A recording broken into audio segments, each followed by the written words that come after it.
Je suis très heureux de voir cette nouvelle réunion de la délégation aux Outre-mer de l'Assemblée nationale qui se déroule de manière mixte, en présentiel, mais aussi en distance pour les personnes non présentes, comme moi-même à Paris. Je vous rappelle que cette audition fait l'objet d'une diffusion directe sur le portail de l'Assemblée nationale et que la visio sera ensuite disponible à la demande. Conscient depuis longtemps de la nécessité de s'interroger sur l'évolution des statuts des territoires et collectivités ultramarines, la délégation aux Outre-mer de l'Assemblée nationale a créé à ma demande, le 18 octobre 2023, une mission d'information portant sur l'avenir institutionnel de ces territoires. 2 jours plus tard, le 20 octobre, le président de la République légitimait cette initiative en affirmant qu'il n'y avait pas de tabou sur la question de l'évolution du statut des territoires. La délégation aux Outre-mer a donc nommé 4 rapporteurs différents et complémentaires, représentant à la fois la majorité, les oppositions, représentant en partie les Outre-mer et l'Hexagone. À l'issue d'un certain nombre d'auditions menées à l'Assemblée nationale avec des juristes constitutionnalistes et universitaires, les rapporteurs se sont rendus sur le terrain à la rencontre des premiers concernés, les Ultramarins. La mission d'information a donc entrepris 3 déplacements qui l'ont conduit sur 3 continents, dans l'océan Indien, d'abord la Réunion puis à Mayotte, dans les 3 collectivités du Pacifique, Wallis et Futuna, Nouvelle-Calédonie et Polynésie française, enfin en Guyane, en Martinique et en Guadeloupe.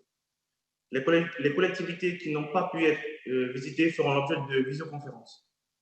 Au cours de son passage en Nouvelle-Calédonie, du 11 au 15 mars, elle a pu mesurer à quel point la situation sur l'archipel était tendue. Les 3 référendums de 2018, 2020 et 2021 ont conclu une séquence sans que les questions essentielles quant à l'avenir du territoire n'aient trouvé de réponse définitive.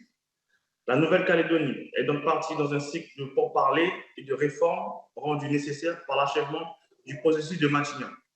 Dans ce cadre, la question de la composition du corps électoral pour les élections provinciales, gelées en 1998, est posée. Cette question fait l'objet d'un projet de loi constitutionnelle adopté par le Sénat le 2 avril 2024 et qui doit être examiné par l'Assemblée nationale dans les jours à venir. La discussion de ce projet de loi en l'état provoque tension et crispation aussi bien chez les indépendantistes que chez les non-indépendantistes. Le débat dépassant d'ailleurs ce clivage parfois simplificateur. Devant les enjeux et de la discussion parlementaire qui s'ouvre dans notre Assemblée, les rapporteurs ont décidé de présenter un rapport d'étape centré sur le seul territoire de la Nouvelle-Calédonie. Le rapport d'ensemble est prévu pour être rendu public avant la fin de session en juin 2024.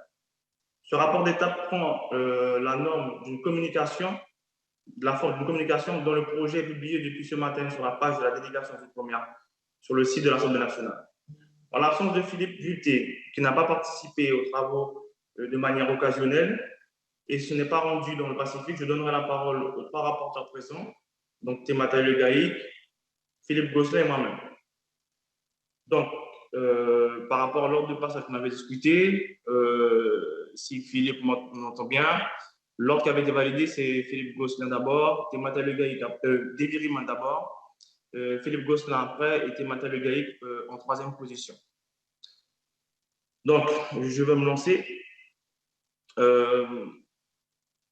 Effectivement, donc dans mon introduction, j'ai résumé un peu les étapes qui ont mis en œuvre la mission d'information en question. Ce qu'il faut comprendre, c'est qu'en arrivant en Nouvelle-Calédonie, nous étions loin d'imaginer la situation telle que nous l'avons découverte. Donc, j'ai résumé, hein, beaucoup de tensions, beaucoup de rencontres. Nous avons eu des dizaines de personnes lors de notre passage. On a vu tous les mouvements politiques, les élus, toute obédience confondue. Donc, la chose a été assez conséquente en matière d'audition, en matière de discussion, en matière d'échange. Ce que l'on retient dans tout ça, et c'est un peu la droite qu'il y a dans la forme de communication du pré-rapport qui est sorti, c'est qu'on a un territoire, en tout cas pour ce que je vais dire n'engage que moi, qui a une volonté en tout cas d'avoir des perspectives du vivre ensemble et de pouvoir garder la paix issue des années 80 à l'issue des accords de Nouméa et de Matignon pour que ça puisse continuer dans le temps. Donc nous, on s'inscrit totalement dans cette optique d'une paix durable, d'un vivre ensemble, de cette citoyenneté calédonienne qui est fortement demandée par la population dans sa globalité, hein, parce qu'en dehors du champ politique, toutes les personnes que nous avons rencontrées n'aspirent qu'à une chose, à vivre ensemble et que les choses se passent bien en Nouvelle-Calédonie et qu'il y ait cette perspective d'avenir, d'emploi et de développement du territoire de façon partagée. Donc, conscient de cela, le rapport, pour celles et ceux qui l'ont lu, est d'abord factuel. Donc, nous avons retranscrit, on l'espère fidèlement, tout ce qui a pu être dit, tant par les indépendantistes et les non-indépendantistes, de façon la plus fidèle possible, qu'il n'y ait aucune interprétation particulière de notre part. En début de rapport, vous avez bien remarqué qu'il y avait une volonté aussi de rappeler l'historique et le contexte dans lequel se trouve la Nouvelle-Calédonie. Et donc, derrière, après toutes ces échanges, toutes ces discussions, on voit que le corps électoral, le dégel du corps électoral, est un point de crispation majeur sur l'île. Et pour nous, il était important aujourd'hui, au travers de tous ces échanges, qu'il y ait un principe qui soit posé, qui soit gardé pour nous. C'est ce principe de discussion, ce principe de trouver un accord, comme c'était le cas historiquement. Et c'est ce qui permet, en tout état de cause, de permettre de garder cette paix durable sur l'île de la Nouvelle-Calédonie. Et donc, fort de ce constat, de ces discussions, il est extrêmement important pour nous de vouloir proposer ce. Jean-Victor, il faut couper ton micro. Et donc, par rapport à ça. Mais non, mais je ne le coupe pas parce qu'on est devant la porte du 70-40, on ne peut pas rentrer des vies. Est-ce qu'on peut voir la porte pour eux, s'il vous plaît? Nous sommes 3 là. Et on est là à l'heure, hein. On était là depuis 14 heures. Hein. Ah. L'entrée, elle est de l'autre côté. Nous sommes là depuis un bon moment. Ça va pas y ressembler à un boycott, ça.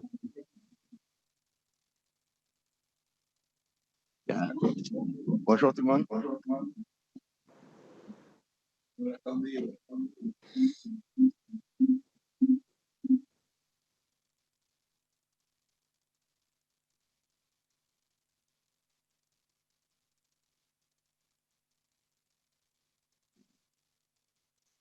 C'est bon, on peut reprendre, tout le monde est installé? René, c'est bon? Oui, vous pouvez y aller, vous pouvez continuer. J'ai rien entendu. Vous pouvez continuer, c'est bon, Monsieur le Président. J'entends rien du tout, René. C'est bon, vous pouvez continuer. Ok, merci. Donc, comme je le disais, faisant l'analyse de tout ce qui a été dit à un moment donné, avec l'historique, le contexte et la volonté de ce projet à venir, mettons aussi en exergue aussi la situation économique et sociale qui est extrêmement difficile avec la crise du nickel qui frappe la Nouvelle-Calédonie assez fortement, puisque les 3 usines sont en grande difficulté. On sait que le gouvernement essaie de mettre en place un plan nickel pour permettre effectivement de pouvoir donner un peu d'oxygène et de se restructurer pour l'avenir proche.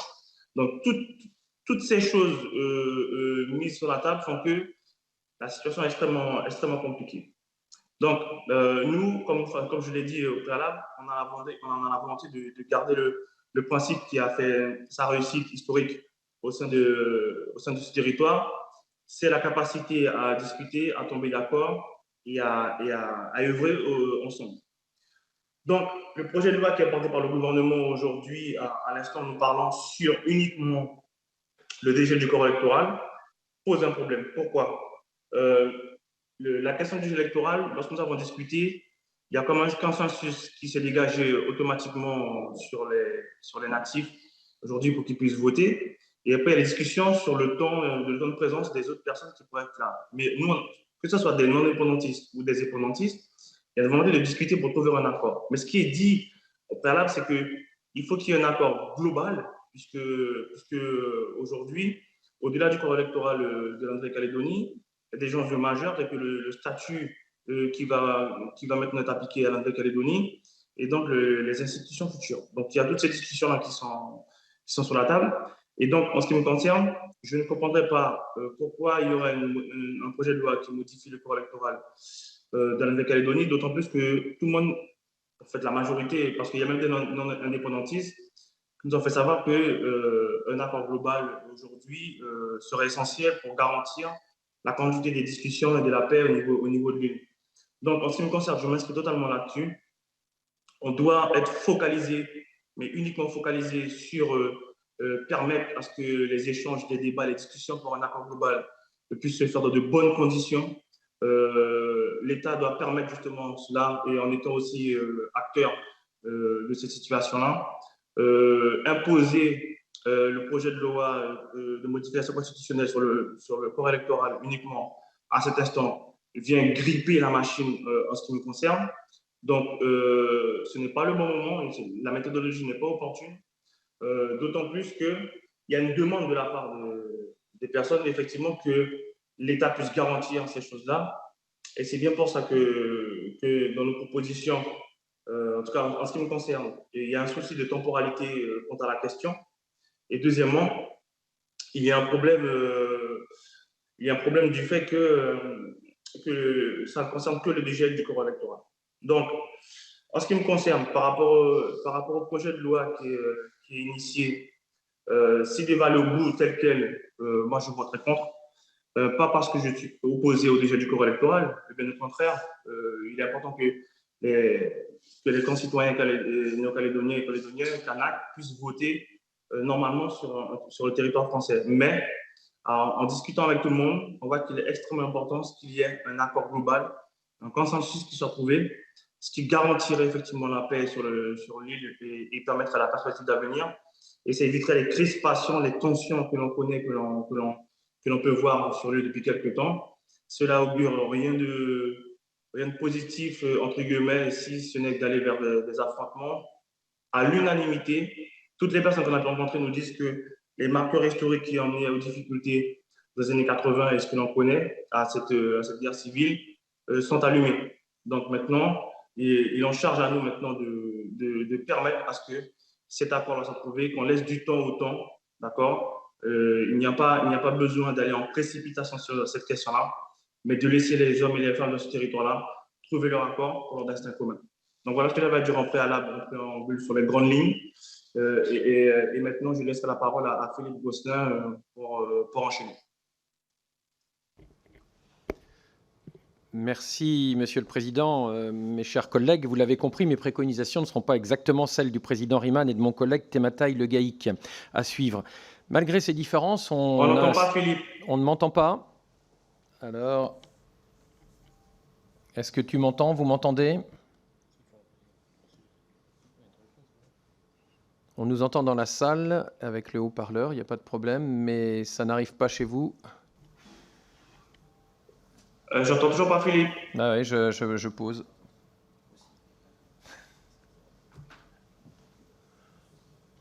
Le micro de Visio AN est fermé. Hein.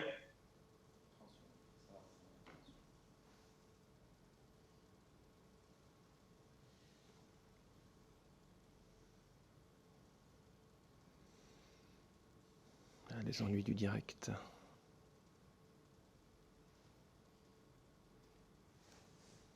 On ne vous entend pas.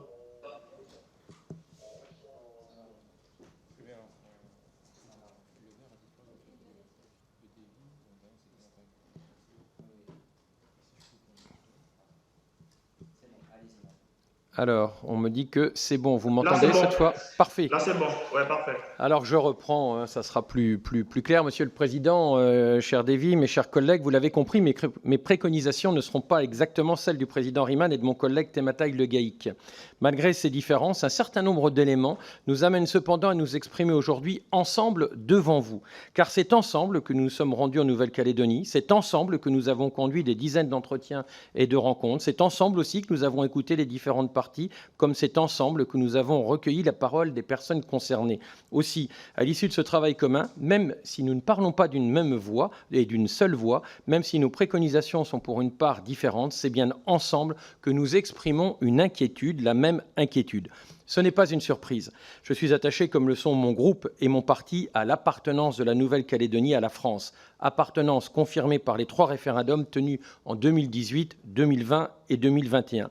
Mais la spécificité de la situation néo-calédonienne ne peut être parfaitement comprise, je l'ai à nouveau constaté sur place, que si nous avons les uns et les autres la capacité régulièrement de prendre un peu de recul pour tenter de regarder dans son entièreté ce territoire bien complexe et singulier à bien des égards. Alors, que voyons-nous ? Que nous sommes aujourd'hui bien arrivés à la fin d'un processus, le processus issu des accords de Matignon et de Nouméa, qu'il avait bien pour but de reconnaître, je cite, les ombres et lumières de l'histoire pour forger enfin un destin commun. Dans ce territoire de la République, après les drames que nous rappelons dans la présente communication, il fallait faire la paix, pour reprendre le titre de l'ouvrage dans lequel Michel Rocard raconte la conclusion des accords. La fin de ce processus, toutefois, ne doit pas signifier la fin de la méthode qui l'a inspiré, c'est-à-dire la recherche permanente du consensus. Je n'ai jamais affirmé autre chose depuis des années, comme vice-président d'abord, puis président ensuite de la mission sur l'avenir de la Nouvelle-Calédonie dans les 2 précédentes mandatures. Cette recherche, qui s'est faite vaille que vaille, a toujours appartenu aux acteurs locaux.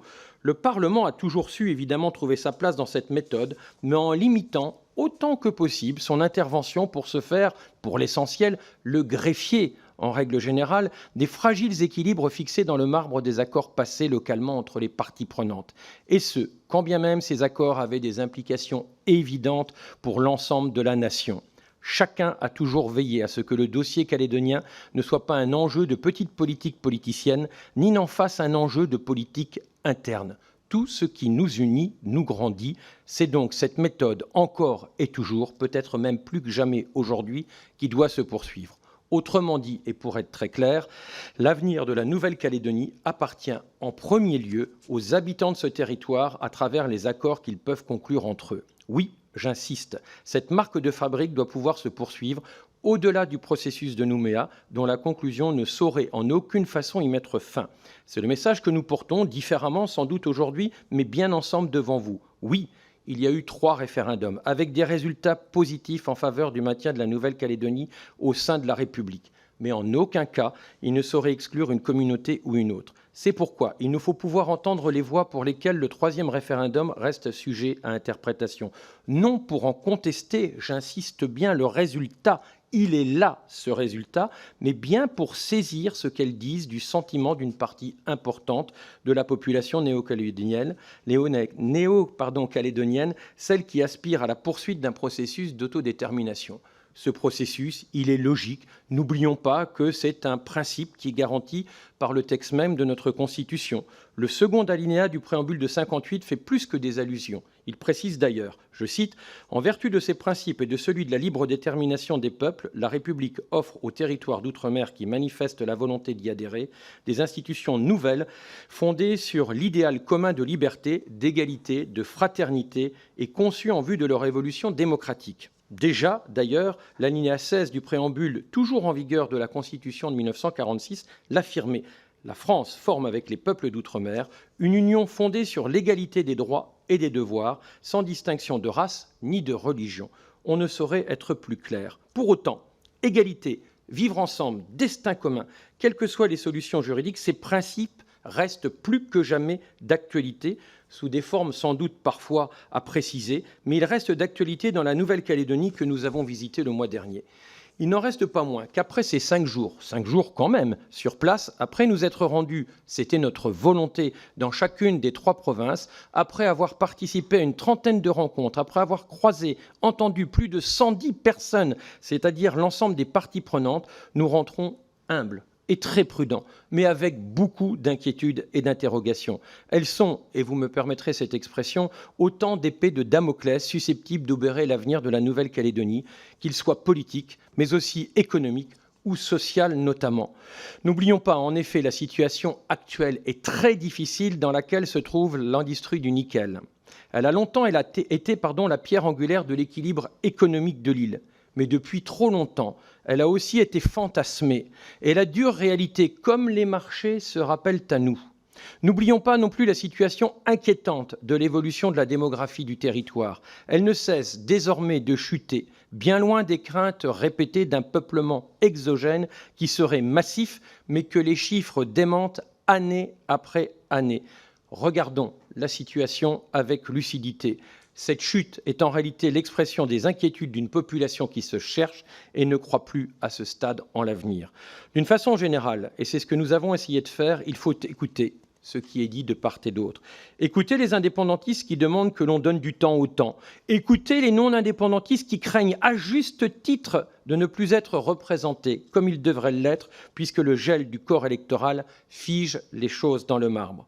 Alors disons-le, sans détour, il n'est plus acceptable que la proportion des électeurs exclus du droit de vote aux élections provinciales et au Congrès s'élève en 2023, selon les chiffres du reste du Conseil d'État, à 19,28%. C'est près d'un électeur sur 5. Les principes constitutionnels d'universalité, d'égalité du suffrage ne pourront pas rester indéfiniment à un régime qui, du dérogatoire, évolue chaque jour un peu plus vers l'attentatoire. Il est désormais inenvisageable d'organiser de nouvelles élections provinciales sans dégel du corps électoral. Et le Conseil d'État, dans son récent avis du mois de décembre 2023, ne dit pas autre chose. Et ce, quand bien même ces restrictions étaient nécessaires, selon la CEDH, confirmées récemment cela par la Cour de cassation en juin 2023, en ce qu'elles ont constitué, je cite, un élément essentiel à l'apaisement du conflit meurtrier en Nouvelle-Calédonie. Il était donc nécessaire de repousser les prochaines élections par la loi organique que nous avons adoptée il y a peu et qui est désormais en vigueur, puisque le dégel du corps électoral est aujourd'hui, sans aucun doute possible, une impérieuse nécessité. Fallait-il, pour autant, comme le fait le projet de loi constitutionnelle qui nous est soumis, le décorréler d'un accord plus large ? L'idéal aurait été, bien sûr, et comme je le souhaite, d'aboutir à un accord conclu préalablement et localement entre les parties. Mais malheureusement, et malgré des signaux à bas bruit de part et d'autre, il se fait encore attendre. Mais s'il tarde, nous pouvons continuer à espérer qu'il se concrétisera. Nous avons vu aussi sur place à la mi-mars des signes qui doivent nous inciter à une forme d'optimisme, certes très relatif, mais ne cédons pas à la naïveté. Les tensions sur place sont bien réelles, tout comme les mobilisations, et notamment celle du 13 avril, qui a vu entre 35 et 40 000 personnes défiler en 2 cortèges bien opposés. C'est impressionnant. Et à cet égard, on ne peut d'ailleurs pas exactement dire que les services de l'État les avaient vus venir. S'y ajoutent ces derniers temps, mais il se révèle maintenant des phénomènes d'ingérence étrangère.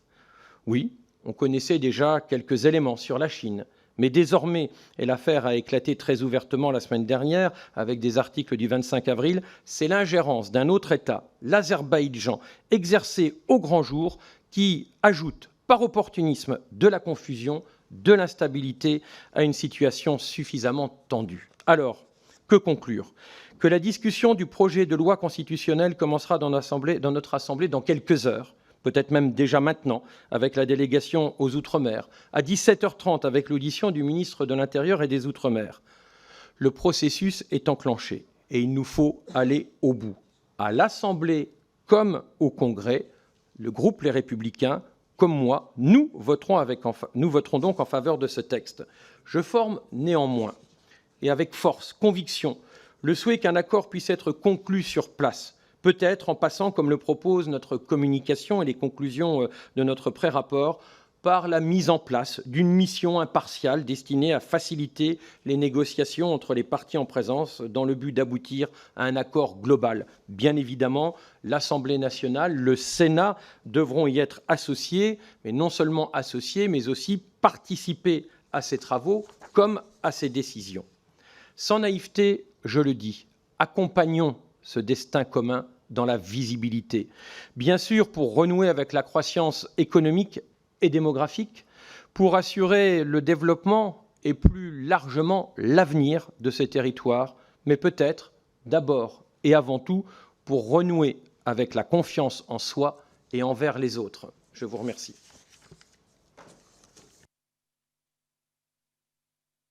Merci Philippe. Donc maintenant, je passe la parole au collègue Temataï Le Gaïc.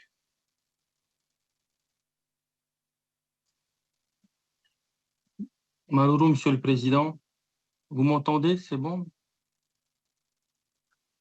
Super. Malheureux, Monsieur le Président, chers collègues, Yaorana, j'espère que vous allez bien. Je vais essayer de mettre un mot devant l'autre à 2h30 du matin ici à Tahiti. vous me dites si ma langue fourche. D'abord, vous remercier qu'on puisse se rencontrer cet après-midi et ce matin pour moi. L'importance de cette mission d'information, l'objectif initial de cette mission d'information est qu'elle puisse aller dans l'ensemble des territoires d'outre-mer pour étudier les opportunités et les volontés de chaque territoire à souhaiter leur évolution statutaire et institutionnelle, et elle a démarré notamment avec l'appel de Fort-de-France. Il y a un focus qui est fait sur la Nouvelle-Calédonie car le calendrier se bouscule, comme ça a été rappelé par notre collègue Philippe Gosselin. Il va y avoir les premiers échanges en commission des lois dans quelques heures avec l'audition du ministre Darmanin. Et donc, il était important pour nous que cette communication sur la Nouvelle-Calédonie se fasse le plus rapidement possible avant l'examen des textes, notamment sur ce projet de loi constitutionnel par l'Assemblée nationale. Sans être redondant avec ce qui a été dit par le président Riemann et par le député Gosselin, d'abord aller à la conclusion qui est que sur la question du gel du corps électoral ou du dégel du corps électoral, nous ne sommes pas tombés d'accord. Le consensus n'est pas parvenu au sein de notre délégation, car de mon côté, je suis contre le texte qui est proposé aujourd'hui à l'Assemblée nationale et contre son examen dans les jours qui viennent. Et comme il a été proposé à la fin de cette communication, que les discussions sur le corps électoral se fassent dans un accord global. Il doit se faire dans un accord global, car les accords de paix et les accords fondateurs qui ont commencé en 1988 avec les accords de Matignon-Oudinot, puis les accords de Nouméa en 1998, ont été faits sur la base de piliers, et l'un des piliers est le corps électoral, la définition du corps électoral, la définition de la citoyenneté. Et aujourd'hui, comme ça a été dit dans la communication, ce n'est pas que les indépendantistes qui ne souhaitent pas que ce texte passe en l'état et de manière aussi rapide. Il y a aussi une partie des non-indépendantistes, le groupe Calédonie Ensemble et le groupe Éveil océanien, qui représentent la majorité des non-indépendantistes au regard des élections provinciales précédentes de 2019. Ça veut dire que la majorité des responsables politiques calédoniens aujourd'hui, indépendantistes comme la moitié des non-indépendantistes, pensent qu'un dégel du corps électoral, comme cela est présenté par l'État de cette manière-là, ne va pas permettre un accord global. Et comme l'a dit il y a quelques heures Lucien FLNKS, si le texte passe en l'état, il va y avoir des complications dans la poursuite des élections provinciales prévues pour la fin de l'année. Nous, notre objectif, c'est quoi? C'est de garantir la paix sur ce territoire et faire en sorte que la vie des Calédoniens puisse s'exercer de manière paisible.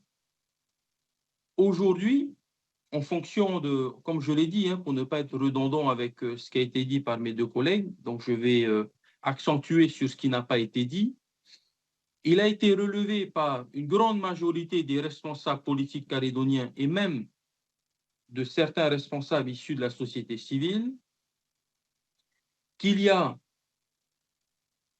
eu un changement de posture de la part de l'État dans le dossier calédonien. Depuis la mission du dialogue de Rocard et jusqu'à 2021, à la troisième consultation, l'ensemble des responsables politiques français ont suivi le dossier calédonien de manière extrêmement prudente et ont fait en sorte que le dossier calédonien soit étudié au regard des dispositions de la décolonisation et que les accords sur place soient prépondérants par rapport à un objectif de responsables politiques français ou de la part de l'État. Et à partir de la décision unilatérale de l'État d'organiser les élections, la troisième consultation 2021, de mettre au gouvernement la chef de file d'un groupe non indépendantiste au gouvernement, de soutenir officiellement la ministre qui a été choisie en Nouvelle-Calédonie, donc la présidente Sonia Backes, aux élections sénatoriales, soutenue par 2 ministres du gouvernement actuel, et ensuite le choix unilatéral de déposer ce projet de loi constitutionnelle visant à dégeler le corps électoral, tout cela sans convenir à un accord global, et notamment à un accord décidé par les responsables politiques calédoniens. Il y a une doctrine de la part de l'État qui a changé. Et au regard de l'histoire de la Nouvelle-Calédonie, dès lors que l'État change de posture, ça n'a jamais été de bon augure pour ce territoire. Et donc moi, je formule le vœu, et c'est ce qui a été dit notamment dans le rapport, qu'il y ait une mission qui émane de l'Assemblée ou du Sénat, que cette mission puisse aller discuter les contours d'un accord global qui ne sera pas discuté par les responsables politiques français, qui sera discuté par les responsables politiques calédoniens. Mais l'objectif de cette mission est d'abord de changer d'interlocuteur, parce qu'aujourd'hui, les interlocuteurs qui sont choisis par l'État pour représenter la parole de l'État ne sont plus légitimes aujourd'hui parce qu'il y a, de la part d'une grande majorité de responsables politiques calédoniens, une désapprobation de la manière dont s'est déroulés les événements depuis 2021. Donc, moi, je suis très content qu'on a pu faire cette mission. Ça a été salué par quasiment toutes les personnes que nous avons auditionnées. Ils ont besoin qu'un autre interlocuteur puisse venir, quelqu'un qui les écoute. En Océanie, le plus important, c'est l'écoute, pas de donner son avis. Après avoir longuement écouté, c'est là qu'on peut parler. Donc aujourd'hui, les responsables politiques calédoniens, la société calédonienne a besoin d'interlocuteurs qui écoutent. Enfin, il faut le rappeler, le démarrage de l'histoire calédonienne dans laquelle nous sommes, c'est la colonisation de son territoire. Les accords de paix se sont fondés sur la décolonisation. Et donc, la finalité ne peut se faire que par une décolonisation réussie, quelle que soit la manière dont la décolonisation va se faire, à l'intérieur de la République ou pas, mais on doit respecter les principes de la décolonisation. Et donc, les principes de la décolonisation, c'est faire en sorte que toutes les politiques coloniales ne s'appliquent plus, ou en tout cas, qu'on fasse en sorte que les dispositions des Nations Unies, que les dispositions prévues dans le préambule de la Constitution, comme l'a rappelé le député Philippe Gosselin, soient respectées afin de maintenir des accords de paix en Nouvelle-Calédonie. Voilà une parole que je voulais apporter en complément de ce qui a été dit par le président Riemann et par notre collègue Philippe Gosselin pour donner le ressentiment et notre avis sur cette communication. Maruru. Merci, collègue Temataï Le Gaïc.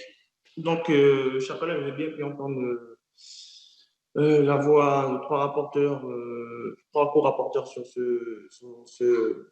cette partie sur la Nouvelle-Calédonie. Donc, comme Philippe Gosselin l'a rappelé, il y a une divergence sur les propositions finales à proposer pour la situation. Donc, chacun s'est exprimé en son âme et conscience et en toute sincérité en ce qui nous concerne. Il n'y a pas eu de problème de discussion.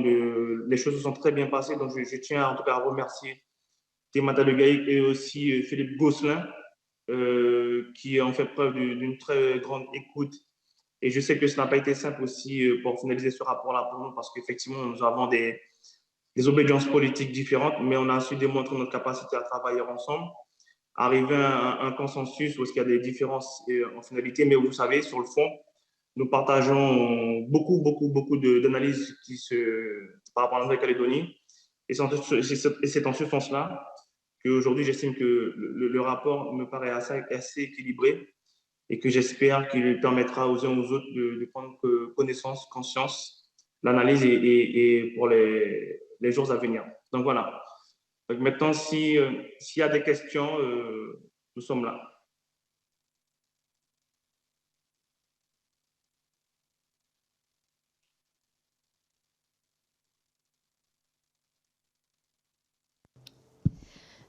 Merci, bonjour à toutes et à tous. Finalement, j'ai bien compris que vous n'étiez pas d'accord, mais il y a un point, il me semble, sur lequel vous êtes d'accord, c'est sur la temporalité de ce projet de loi. Vous êtes tous d'accord pour dire qu'il faudrait donner un peu plus de temps et essayer de trouver un accord global avant de présenter un tel projet de loi à l'Assemblée.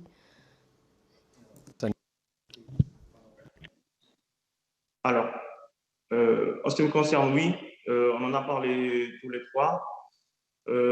C'est sûr que lorsque Philippe Gosselin prend l'expression « il faut donner du temps au temps », c'est important parce qu'on a bien compris qu'en fait, il n'y a pas de problème particulier à aborder ces sujets-là en matière de dégel électoral. Il y a même des consensus qui sont déjà trouvés aujourd'hui. La seule chose qui est dite, c'est de dire on souhaite un accord global pour garantir effectivement l'unité et donner des perspectives pour le territoire. Donc, c'est vrai que le projet de loi qui arrive maintenant est en décalage avec les priorités que nous avons pu entendre sur la Nouvelle-Calédonie. Et par exemple, lorsqu'on parle avec le monde économique, et vous dites que la priorité aujourd'hui, c'est d'avoir un cap clair.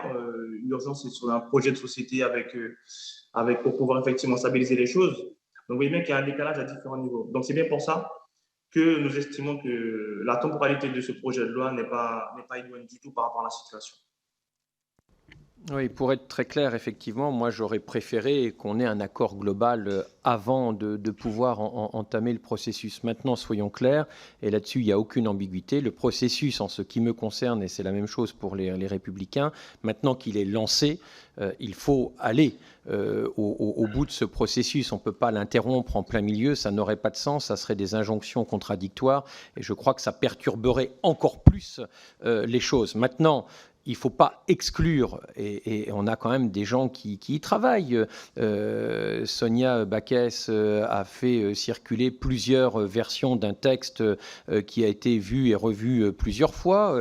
Calédonie Ensemble fait aussi des choses de son côté, les Républicains aussi. Donc il ne faut pas exclure que dans les mois qui viennent, des choses, je ne dis pas qu'un accord global définitif sera signé, mais que des choses puissent se faire. D'ailleurs, c'est ce qu'a aussi dit le Sénat, et du reste, c'est ce que, dès le départ, le gouvernement a envisagé, puisqu'il envisageait dans le projet de loi constitutionnelle initial qu'un accord intervenu avant le 1er juillet rendrait le processus actuel, celui dont nous discutons, caduc. Donc, même le gouvernement envisageait un accord global. Maintenant, voilà, moi je l'appelle toujours de mes voeux. Je crois qu'on ne pourra pas sortir de la situation actuelle sans qu'il y ait un accord global, économique, social, juridique, constitutionnel, bien évidemment, mais à ce stade, puisqu'il devra y avoir de nouvelles élections territoriales, et elles sont prévues pour le mois de décembre, là aussi je dirais à ce stade,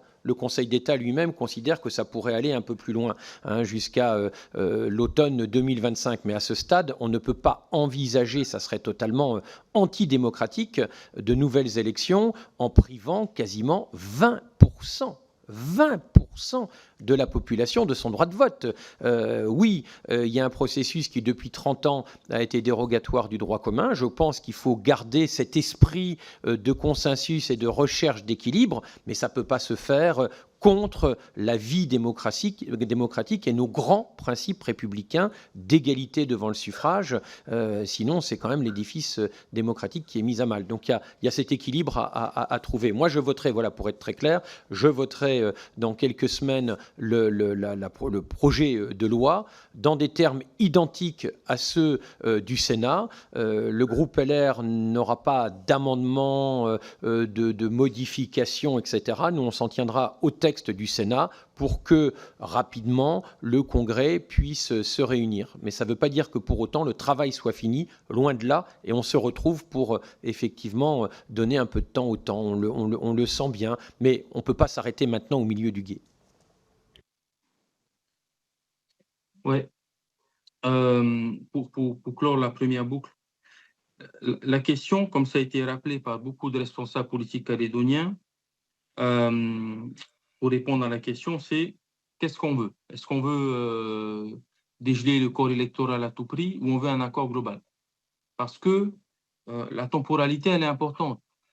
Si le corps électoral il est dégelé avant un accord global, il n'y a pas d'accord global. Ou du moins, il est difficile d'aller le chercher. Parce que c'est simple, le corps électoral est une des chevilles ouvrières de l'accord global. Tous les accords passés, les accords de paix, les accords fondateurs, ont été basés sur la question du rééquilibrage politique et donc du corps électoral. Aujourd'hui, détricoter les accords de paix et faire en sorte qu'on puisse petit à petit revenir sur les acquis obtenus durant les accords de paix, nous sommes, en tout cas, moi, en ce qui me concerne, nous sommes extrêmement dangereux. Et ça a été, c'est une parole qui va au-delà des mouvements indépendantistes. Il vaut mieux prendre un peu plus de temps que de jeter à la poubelle 30 ans. C'est ça la question. Parce qu'aujourd'hui, pour des principes de démocratie à géométrie variable, parce que la décolonisation, ça fait partie de la démocratie, lorsqu'on a retiré et qu'on a parqué le peuple autochtone dans les réserves de 1853 à 1946, la France a déjà connu plusieurs républiques à ce moment-là, et la démocratie était déjà en vigueur. Ça n'a pas fait l'objet de plusieurs revendications de la part des plus grands démocrates de ce pays, qu'on puisse ouvrir le droit de vote aux sujets français qui étaient sur ce territoire. Donc moi, je pense qu'au regard de l'histoire, pas au regard des 5 dernières années ou au regard des dernières élections, au regard de l'histoire, vaut mieux prendre quelques mois de plus pour essayer de trouver un accord global que d'enterrer tout ça, que de mettre tout ça à la poubelle. Juste une petite précision de plus quand même, qui n'est pas négligeable par rapport à la question posée par la collègue.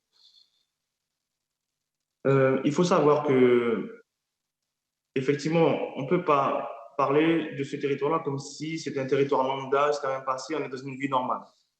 Il y a une histoire, il y a eu des choses dramatiques sur ce territoire-là, et on doit prendre en compte cela.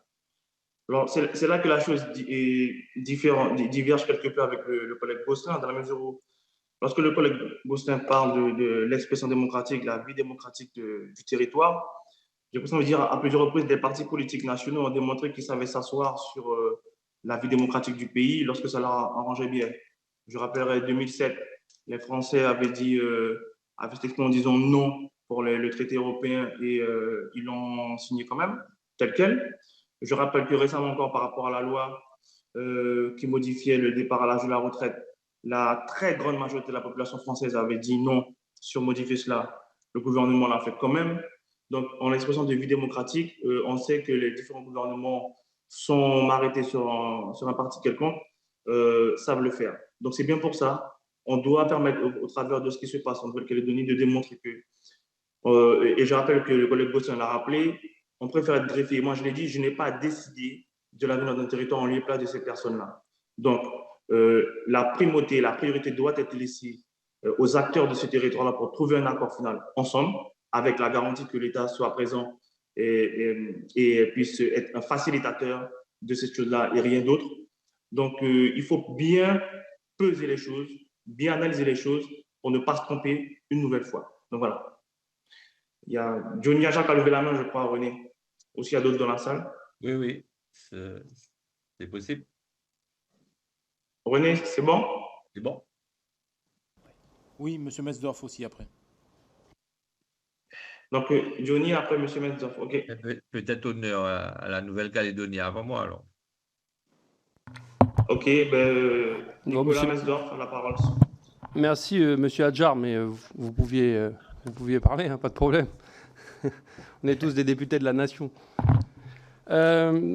Merci, Merci, Monsieur le Président, pour ce travail. Merci au rapporteur et à Tematai. Je voudrais tout d'abord poser une question qui ne concerne pas que la Nouvelle-Calédonie, mais sur la mission en elle-même, sur l'avenir institutionnel des Outre-mer. Je ne vois pas ce que le rapport apporte à la problématique générale de la mission sur l'avenir institutionnel des Outre-mer. C'est-à-dire qu'on a un rapport qui traite du projet de loi constitutionnel en cours. C'est-à-dire qu'on a l'impression que c'est un rapport de la commission des lois qui étudie le dégel du corps électoral. Je ne vois pas en quoi on a étudié dans cette mission l'autonomie de la Nouvelle-Calédonie, son fonctionnement, ce qui avait bien marché, ce qui n'avait pas marché, les hypothèses d'évolution de ce territoire. Il me semblait que c'était ça l'objectif de la mission d'information de la délégation. Et on se retrouve finalement à débattre du dégel du corps électoral. Je trouve qu'on est à côté du sujet initial qu'on avait lancé dans cette délégation aux Outre-mer. Alors, ça aurait pu être un choix, hein, que la délégation aux Outre-mer regarde, identifie, étudie la question du dégel du corps électoral en Nouvelle-Calédonie. Mais il ne me semble pas que c'était dans cette optique-là que nous avions lancé cette mission d'information. Peut-être que vous pourrez y répondre, mais je ne retrouve rien qui pourrait, en tout cas, éclairer, alimenter le débat sur l'évolution institutionnelle des autres territoires et départements d'outre-mer dans ce rapport. Ça, c'est la première réaction. La deuxième chose, c'est que il ne faut pas qu'on fasse trop mal aux mouches. Il ne faut pas qu'on fasse trop mal aux mouches ici. Il n'y a personne en Nouvelle-Calédonie et il n'y a personne sur l'ensemble du territoire métropolitain qui ne veut pas d'accord global. Ça a été dit, redit par tous les partenaires politiques. Je voudrais aussi dire que ce n'est pas le débat du projet de loi qui vient dégeler contre un accord global. Parce que je sais que vous avez tous lu le projet de loi constitutionnel de manière très précise et que c'est quasiment votre livre de chevet actuellement. Dans le projet de loi constitutionnel, il y a effectivement le dégel du corps électoral à 10 ans glissant, ce qui était la proposition des indépendantistes. Ça, c'est l'article 1. Et l'article 2 dit le projet de loi constitutionnel est caduc si un accord global entre les Calédoniens est trouvé jusqu'à 10 jours avant les élections provinciales. Donc en fait, au niveau des normes de loi dans la République française, il y a la loi organique, il y a la Constitution, et au-dessus, il y a l'accord des Calédoniens. C'est ça que vient sceller ce projet de loi constitutionnel. Parce que ce projet de loi constitutionnel, il a beau être adopté le 13 mai à l'Assemblée nationale et en juin au Congrès de Versailles, s'il y a un accord des Calédoniens qui intervient après, il n'y a plus de projet de loi constitutionnel. Et ça, c'était une demande des indépendantistes aussi. Donc, dans ce projet de loi constitutionnel, il y a dégel et accord global. Pourquoi il n'y a pas eu de consensus et d'accord global? Parce qu'on répète tous ça. Il faut un consensus, il faut un accord global. Pourquoi il n'y en a pas eu sur ce sujet-là? parce que la branche radicale des indépendantistes en Nouvelle-Calédonie a pris le pas sur les autres. Rocco Amitan et Victor Tutugoro, dans un document présenté par Gérald Darmanin, avaient signé le principe d'un dégel du corps électoral dans une réunion qui avait eu lieu au Saria en Nouvelle-Calédonie. À 10 ans glissants. Je rappelle que notre proposition, les non-indépendantistes, c'était 3 ans. C'est pour ça qu'il y a les 10 ans glissants, qui sont l'équilibre des accords de Nouméa. C'est parce que les indépendantistes ont dit oui à ça. Puis ils se sont fait rattraper par les militants les plus radicaux, qui ont décidé de faire marche arrière. Je vais vous dire quelque chose. Ce projet de loi qui reprend les 2 propositions des indépendantistes, à la fois les 10 ans glissants et à la fois l'accord global au-dessus de la Constitution, s'il ne va pas jusqu'au bout, pour les non-indépendantistes, il n'y aura plus de consensus possible. Parce que ça voudrait dire que l'on cède et que l'on recule face aux menaces. Quand mon collègue Temataï dit qu'on s'est assis sur la démocratie plusieurs fois et que la France a su le faire, je dis oui, chers collègues. Oui, il y a 1/5 des Calédoniens qui ne peuvent pas voter en Nouvelle-Calédonie. On s'est assis effectivement sur la démocratie. On a dû gagner 3 référendums avec 1 Calédonien sur 5 exclus du corps électoral pour faciliter le score des indépendantistes. Et il suffisait qu'un seul référendum dise oui à l'indépendance pour que ça soit l'indépendance. Nous avons dû nous mobiliser 3 fois. Oui, c'était l'indépendance. Non, 3 fois, c'était on verra ce qui se passe. On est dans on le verra ce qui se passe. Donc, il faut faire attention parce que je trouve que dans le rapport, on alerte sur le risque de tension lié aux indépendantistes. Attention aussi, il y a une autre partie des Calédoniens qui a gagné 3 fois avec un boulet au pied et qui, depuis 2021, novembre 2021, date du dernier référendum, est présent à chacune des discussions sur l'avenir institutionnel et qui cherche à chaque fois à trouver un accord politique, qui n'a jamais quitté la table des négociations, qui est présent partout. Je rappelle que les indépendantistes ont refusé de parler avec nous pendant 2 ans. Puis, quand ils ont vu que l'État ne reculerait pas sur le dégel du corps électoral, ils ont refusé de discuter avec l'État pour rediscuter avec nous. Puis, ils se sont aperçus que nous ne reculions pas sur le dégel du corps électoral, parce que c'était un principe. Et donc, maintenant, on redemande une mission du dialogue. Une mission du dialogue, peut-être, mais si c'est changer d'interlocuteur jusqu'à temps qu'on trouve l'interlocuteur qui va dans le sens des indépendantistes, ça ne peut pas marcher, ça. Nous, on n'est pas dupes. Quand on dit l'impartialité de l'État, ça me gêne beaucoup cette phrase-là. Le Conseil constitutionnel, il est impartial. Mais c'est bien lui qui valide l'élection du président de la République. Quand il a gagné une élection, le président de la République. Ben moi, je suis désolé. Mais l'État, il doit reconnaître aussi la victoire des 3 référendums. Parce que si on va voter 3 fois non à l'indépendance, et qu'on dit à la fin que tant que les indépendantistes ne sont pas d'accord, on n'acte pas le résultat des 3 référendums, à quoi ça sert d'avoir été voté en nous enlevant 1/5 de l'électorat?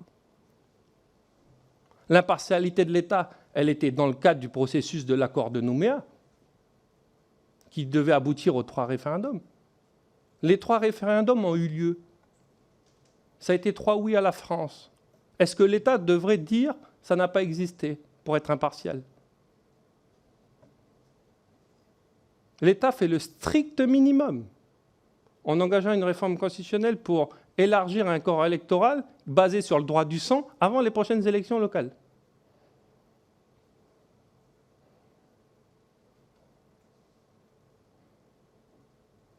Donc attention à la lecture des choses.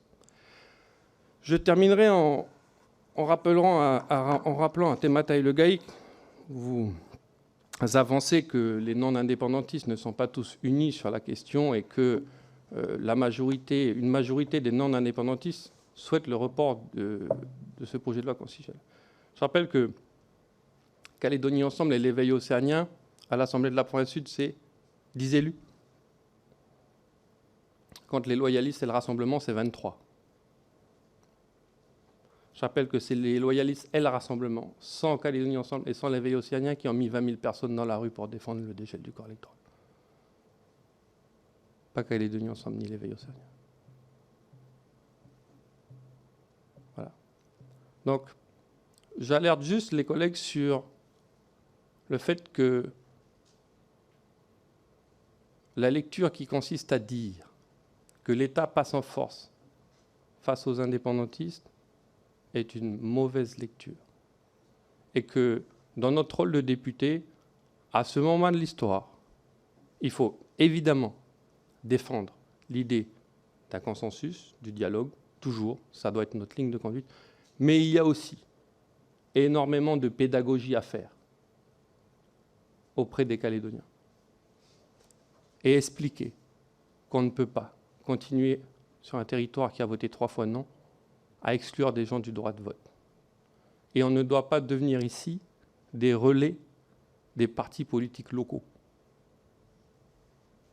Il y a des principes de base qui font de nous la République française. Et c'est sur ces principes-là que les Calédoniens ont voté 3 fois non. Et il est bon aussi de le rappeler parfois. Parce que quand on cède aux éléments les plus extrêmes, on met à mal les plus modérés. L'Unipalika, en Nouvelle-Calédonie, qui est le parti indépendantiste modéré, était passé à la télévision. Elle avait fait une conférence de presse après un bureau politique pour dire la citoyenneté calédonienne est une citoyenneté ouverte. Que ce soit dans la France ou dans l'indépendance, nous avons toujours défendu une citoyenneté ouverte. Et nous sommes d'accord pour les 10 ans glissants.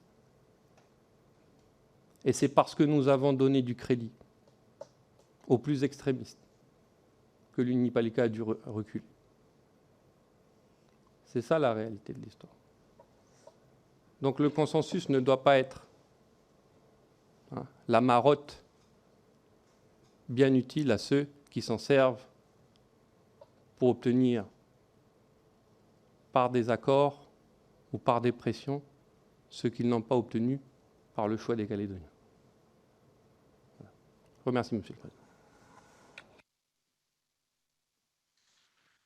Alors, juste pour ma part, donc pour répondre au collègue Nesdorf sur la pertinence de ce qu'on est en train de faire là par rapport à la Nouvelle-Calédonie. Il faut juste rappeler, effectivement, parce que nous sommes en Nouvelle-Calédonie, nos questions étaient abordées, effectivement, étaient sur l'évolution institutionnelle, sauf qu'à un moment donné, la temporalité de ce qui se passe en Nouvelle-Calédonie nous rattrape, puisque toutes les discussions tournent autour de cela. Donc, on a trouvé opportun, en discussion tous les trois, et par rapport au calendrier législatif qui était mis en œuvre par le gouvernement, de tout simplement, effectivement, de faire un point de communication sur la situation de Calédonie par rapport à ce qui est en train de se passer. Et pour ta gouverne, chers collègues, le processus qui est enclenché intéresse tous les territoires qui souhaitent évoluer, savoir comment effectivement l'État gère les discussions, les négociations, les échanges avec les territoires concernés vers aller vers une évolution institutionnelle, statutaire. Donc oui, il y a des liens tangibles et directs avec ce que nous faisons, même si nous faisons une parenthèse par rapport au calendrier législatif, dans lequel nous sommes soumis effectivement cette semaine-là à discussion pour un vote bientôt.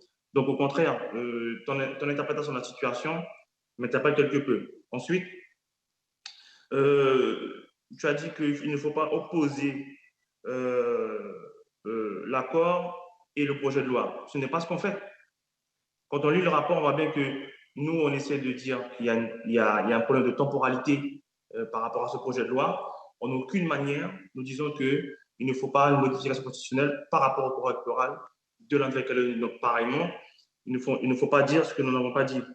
Et pour finir, si tu regardes bien, je vais exposer un certain nombre de choses. À aucun moment, nous sommes rentrés dans ce qu'il pourrait y avoir dans l'accord. À aucun moment, nous disons si oui ou non la Nouvelle-Calédonie doit être française ou autre. Il y a les 3 référendums qui ont été faits, c'était rappelé dans le rapport.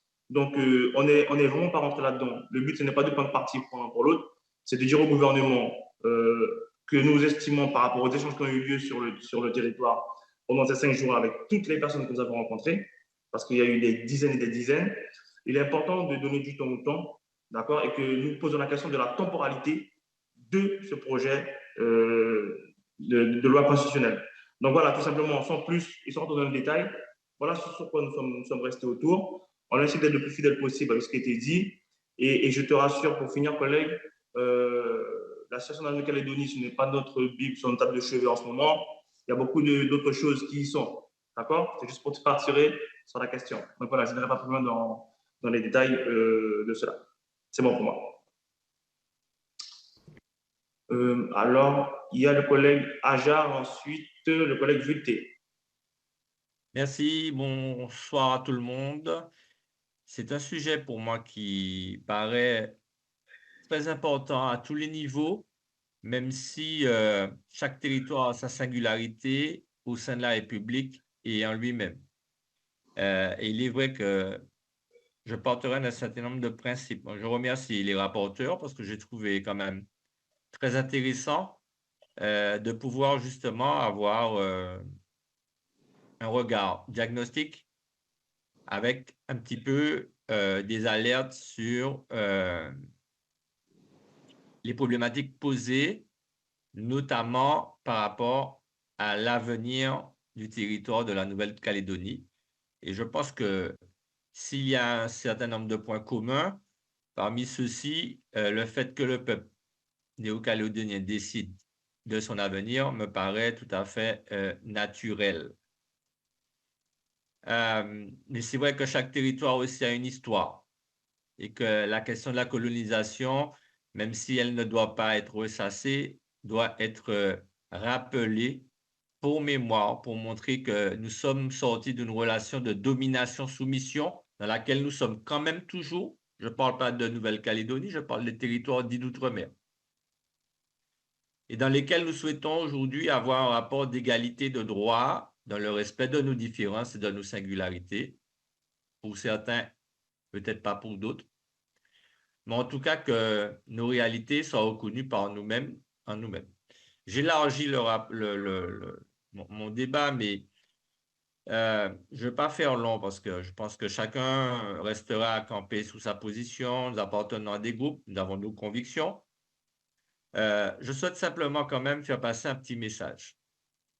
Je pense que la République et la France, l'État et le gouvernement, donc l'actuel gouvernement, c'est lui qui est au pouvoir, sortirait grandi si effectivement on arrive à une logique qui permettrait d'éviter une dégradation de la situation des territoires.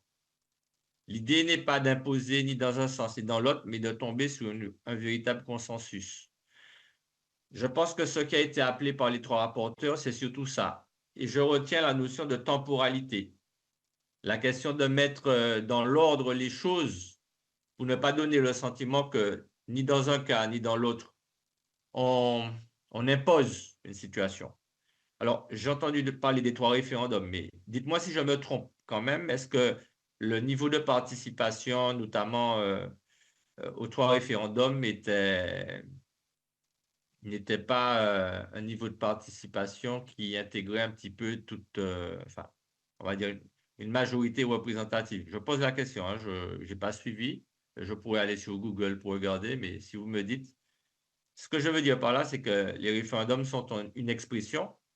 Ils doivent avoir un sens, certes, mais que je pense qu'il faut que, si il faut donner du temps, et c'est ce que je retiens dans ce qui est dit à travers ce rapport, au-delà de ce qui retient à chacun de pouvoir décider par rapport à ses réalités et son territoire, il ne faut pas non plus organiser les choses de manière trop précipitée, en prenant des risques qui seraient de toutes les façons, à mon avis, qui auraient un impact négatif sur toute la République française et donc sur la France tout entière. en plus, même si c'est à distance du territoire hexagonal. Ce que je veux dire par là, j'ai un principe très simple, c'est tout ce qui s'obtient par la force ou par des stratégies organisées, à la fin, ça se termine toujours mal. Parce qu'il y aura toujours un désir de revanche. Et moi, je pense que si la France est le siècle des Lumières, si la France est justement ce territoire où la solidarité doit primer, eh bien, il vaut mieux que, au-delà du rapport qui sortira, qui reprendra certainement ce que vous avez dit, en tout cas sur la partie de la Nouvelle-Calédonie, j'attends pour le reste, puisque effectivement, il y a aussi l'évolution institutionnelle sur les autres territoires. Moi, je dirais simplement que il y a peut-être aussi, pour des caractéristiques d'apaisement, pour des volontés de continuer à laisser le débat s'installer, peut-être que la question du temps est un paramètre important dans la situation actuelle, aussi bien la Nouvelle-Calédonie, parce que je vous dis de manière plus globale, parce que moi, ça me paraît important, la vision globale est très importante. Ce qui va se passer en Nouvelle-Calédonie sera scruté par les autres territoires d'outre-mer également. C'est-à-dire que même si c'est l'avenir de la Nouvelle-Calédonie, en fonction de comment les comportements, comment ça va se passer, je peux vous dire que les autres territoires d'outre-mer le regarderont soit d'un regard bienveillant, soit d'un regard méfiant, parce que on aura peut-être été trop vite ou pas. Voilà ce que je voulais dire simplement. C'est mon avis personnel, bien sûr. Merci, collègue Adjar. La parole est au collègue Vulté. Merci, Monsieur le Président. Désolé pour ma connexion tardive, mais je pense que j'ai cru comprendre ce qui a été dit par les uns et par les autres. Donc, je suis le 4e rapporteur, mais je n'étais pas présent à ce déplacement. Donc, c'est pourquoi je n'ai pas voulu non plus trop intervenir dans la rédaction de cette communication, parce qu'elle reflète beaucoup de témoignages, de comptes rendus de rencontres qui ont été faites sur place. Et évidemment, j'ai la possibilité de vous dire si ces comptes rendus sont fidèles ou pas. Je n'y étais pas et je fais confiance à mes co-rapporteurs pour l'avoir fait comme il le fallait. Il n'y a pas de débat par rapport à ça. Il y a deux choses. Il y a un bon sens, en tout cas. Il y a le savoir, la raison d'être de cette communication et éventuellement un débat sur le fond, même si ce n'est pas à date dans ce cadre-là que nous l'aurons. Évidemment, c'est la commission des lois qui, dès ce soir, auditionnera Gérald Darmanin sur le PJLC et avec un début de DG et qui poursuivra l'examen un peu plus tard avant qu'il arrive en séance. Malgré toute affection que j'ai pour mon collègue Mesdorf, que chacun connaît, j'aurais une petite nuance par rapport à ce qu'il vient de dire. Je pense qu'il n'y a pas de problème de légitimité à ce que cette communication arrive.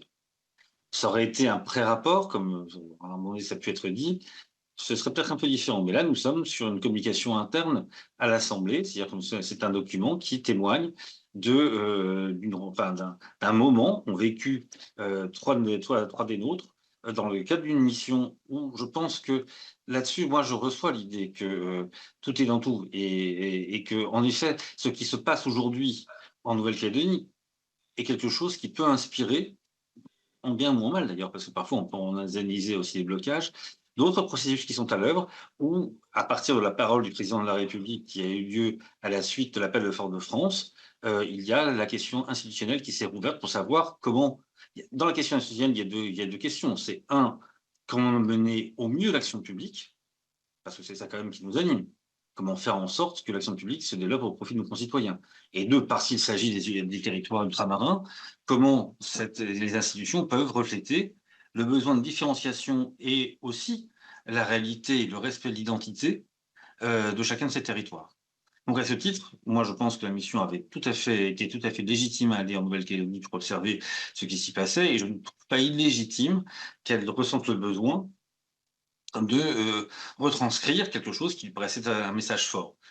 Dans la construction de ce rapport, j'ai regretté à un moment donné, dans cette communication, pardon, j'ai regretté qu'il y ait à un moment donné, je trouvais un peu de déséquilibre entre la parole qui était donnée, qui était retranscrite des indépendantistes et ceux qui ne l'étaient pas. Il y a eu un effort tout à fait conséquent dans les différentes versions pour rééquilibrer cela. Et je pense que Philippe Gosselin, qui lui était présent, a dû vous le dire. Je suis arrivé après son intervention, mais je pense qu'il a dû vous le dire dans le travail qui a été fait, et qui est un travail qui est sérieux. Et je pense qu'en plus, c'est un travail qui est utile parce que, ne nous leurrons pas, ce sujet est sensible. Il est sensible pour le territoire calédonien et pour l'ensemble des territoires ultramarins en regard encore une fois, de ce processus qu'a enclenché le président de la République en disant « vous pouvez parler institution si jamais c'est dans le cadre de ce qu'on vient de définir ». Mais dans ce cadre-là, évidemment, il y a besoin d'une connaissance et d'un partage du constat, du savoir et des arguments par l'ensemble des parlementaires. Ce n'est faire injure à personne que de dire que ce partage n'est pas totalement complet aujourd'hui.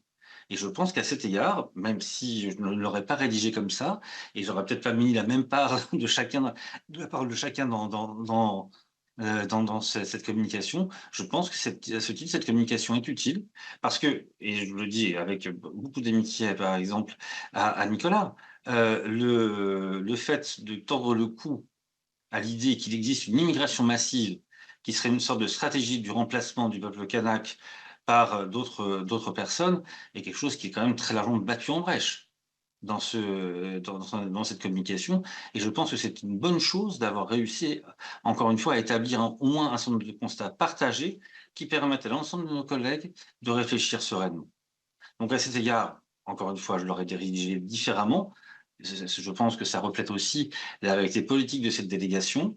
Je pense qu'il y a des choses que j'aurais pu mettre davantage en avant, mais je trouve qu'il y a aussi une forme d'équilibre dans cette communication et qu'elle est une contribution au débat qui est utile. Il y a l'idée qu'à la fin, il y a une mission qui est demandée. Moi, je voterai, je pense que je ne surprendrai personne, je voterai, mais je défendrai le vote du PGLC parce que je crois qu'il est utile et qu'il est même nécessaire à la poursuite des événements. Et on en arrive sur le fond. Mais avant, je voudrais dire que pour que le débat soit serein, il faut qu'il soit argumenté et documenté. Et je pense que là, on y contribue, encore une fois, à toutes les nuances qu'on peut y apporter. Derrière, il y a le fond.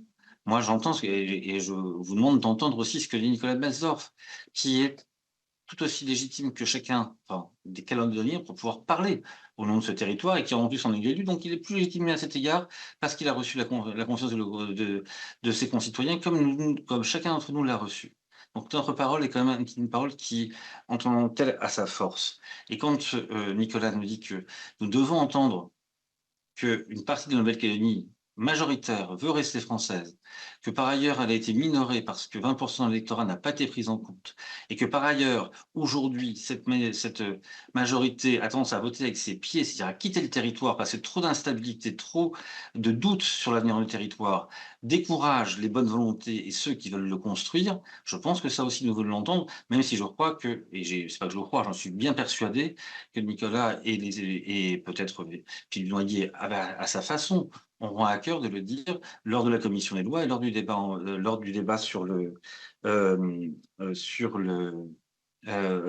séance. Donc voilà, je pense qu'il faut rester dans un cadre serein. Cette communication ne me paraît pas sortir de cette volonté d'avoir un débat serein, elle est utile de ce point de vue. Maintenant, en effet, chacun a à défendre ses positions. Je voudrais juste faire remarquer une chose. Il y a sur mon territoire à peu près 10% des électeurs qui sont nés outre-mer. Et pour moi, c'est une grande joie d'avoir aussi cette diversité, ce brassage qui fait que la nation française est nation française. Et je vous parle de ceux qui sont nés, pas de ceux qui en sont les descendants, qui sont aussi évidemment avec une identité forte. Ils ont tous les droits et nous avons tous tous les droits sur le territoire. À un moment donné, on peut ne pas trouver illégitime l'interrogation de citoyens qui vivent depuis des années, qui pourraient d'ailleurs demain être naturalisés, qui vivraient sur une partie de la République où ils n'auront pas les mêmes droits que les autres. C'est aussi cette question-là qui est posée au travers de la révision du corps électoral. Il faut que ce débat soit serein, il faut arriver à un accord, tout le monde le souhaite, mais cet accord doit tendre vers l'idée que la démocratie, c'est un homme, une voix. Merci, collègue Vuilletet. Juste une petite précision quand même, parce que pour dire aux collègues comment se déroule l'écriture d'un rapport, d'une communication comme celle-ci, Donc, il y a un premier jet qui est fait par l'administrateur qui aura été présent durant les auditions, qu'on voyait dans ce qu'on appelle un document martyr. Et ensuite, les députés font les corrections, les échanges nécessaires par rapport à cela. Et lorsque le collègue Vuilletet dit qu'à un moment donné, lorsqu'il y a eu le rapport, il y avait un déséquilibre, c'était juste le premier jet initial qui n'avait pas encore eu de correction de la part des députés au niveau de l'administration. Donc, oui, c'est très juste. Oui, tu as raison. Non, oui, non, c'est juste le procédé pour qu'il n'y ait aucun quiproquo, que je sois clair pour tout le monde dans la transparence totale, comment ça fonctionne. Donc, moi, c'était important de le dire. Donc, il n'y avait aucune volonté de quiconque de vouloir pencher plus d'un côté que de l'autre, que ce soit clair. On a toujours voulu que le rapport soit juste et rien d'autre, et qu'il soit le plus fidèle possible par rapport à ce qui a été entendu et partagé durant ces 5 jours-là en Nouvelle-Calédonie. La parole est au collègue Gums.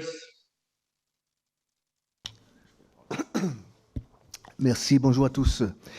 À travers les témoignages des uns et des autres que j'ai entendus cet après-midi, j'ai cru percevoir un très haut niveau d'émotion, d'incompréhension en réalité entre les uns et les autres. Je crois percevoir que les uns ont le sentiment d'avoir été trahis par les autres. J'ai cru percevoir parfois même qu'il pourrait y avoir de la haine carrément entre les uns et les autres. La question que je pose, est-ce que vous avez le sentiment que les positions sont aujourd'hui irréconciliables, puisque je me rends compte que Nicolas Mesdorf et les partis, malheureusement, il indique de manière très claire que si on ne vote pas la loi qui est présentée, il n'y aura pas d'accord global. Et j'entends que les indépendantistes, ils disent s'il n'y a pas d'accord global, ce n'est pas la peine avec la loi. Alors la question, est-ce que vous avez le sentiment, comment on fait pour rapprocher les positions, parce que c'est des positions qui sont littéralement opposées les unes aux autres. D'autre part, je crois que un des désaccords, des principes, c'est la dernière consultation, le dernier référendum. Je pense que personne n'en conteste la légalité, mais les indépendantistes, j'ai l'impression, en contestent la légitimité, puisqu'ils n'ont pas été d'accord que ça se passe à ce moment-là, et donc ils n'ont pas participé, et donc ils en contestent la légitimité. Et la question est de savoir, est-ce que cette légitimité-là, ce sentiment d'illégibilité de cette consultation est recevable ou pas, d'après vous, non pas par le gouvernement, puisque le gouvernement a déjà décidé de la légalité de la chose, mais par vous, par exemple, en tant qu'auditeur du sentiment de ces personnes-là. Est-ce que cette question de la légitimité de ce troisième référendum n'est pas une question qui est recevable, en tout cas, qui peut avoir du sens également? Alors, par rapport à la première question, cher collègue Gims, pour nous, en fait, il est impensable ou il n'est pas possible qu'il ne puisse pas y avoir d'accord entre les deux, puisque c'est ce qui va permettre de sceller l'avenir du territoire, en fin. Et donc, en cohérence avec ça, peut se faire il y a plus de 30 ans pour les accords de Nouméa et de Matignon. Donc, et ça a été rappelé par toutes les personnes qu'on a pu rencontrer que ce consensus global, cet accord global qui va définir l'avenir du territoire, est une obligation en finalité. Ensuite, nous, on s'affranchit des postures politiques. J'entends bien lorsque le collègue Madov dit que s'il n'y a pas de vote, il n'y aura pas de... Comme d'autres qui disent que s'il y a un vote là, il n'y aura pas de... Non. Nous estimons qu'à un moment donné, surtout dans cette situation-là, il ne faut pas être sur des postures politiques pour faire des coups de pression qui, pour moi, ne donnent pas de plus-value au débat fondamental qu'il y a sur le territoire. C'est effectivement se focaliser toute l'énergie à permettre à ce que les partis s'entendent sur une finalité globale pour tout le territoire et sa population, je le rappelle, et pas simplement sur des jeux politiques. Moi, j'ai eu à le dire à un moment donné, ce qui est dommage, c'est qu'il y a trop de... Les jeux politiques prennent le pas, là, malheureusement, sur l'avenir des centaines de milliers de personnes sur un territoire. Et ça, c'est dommageable. Il faut que les partis politiques puissent comprendre à un moment donné qu'il faut laisser la place au dialogue, il faut laisser la place aux discussions, aux négociations, et il faut laisser la place au consensus. Les coups de pression, les menaces, toutes ces choses-là n'apportent pas de plus-value et n'amènent pas de la sérénité dans les discussions. Et c'est pour ça que nous, en tout cas, on s'affranchit de cela, clairement. C'est pour ça qu'on parle d'accord préalable global extrêmement important. Ensuite, vous avez bien vu que les positions divergent entre nous trois quant à la question de la temporalité du vote actuel sur le projet de loi du gouvernement. En l'occurrence, pour moi, il n'y a pas d'autre choix qu'il y ait cet accord-là qui soit signé entre les parties prenantes.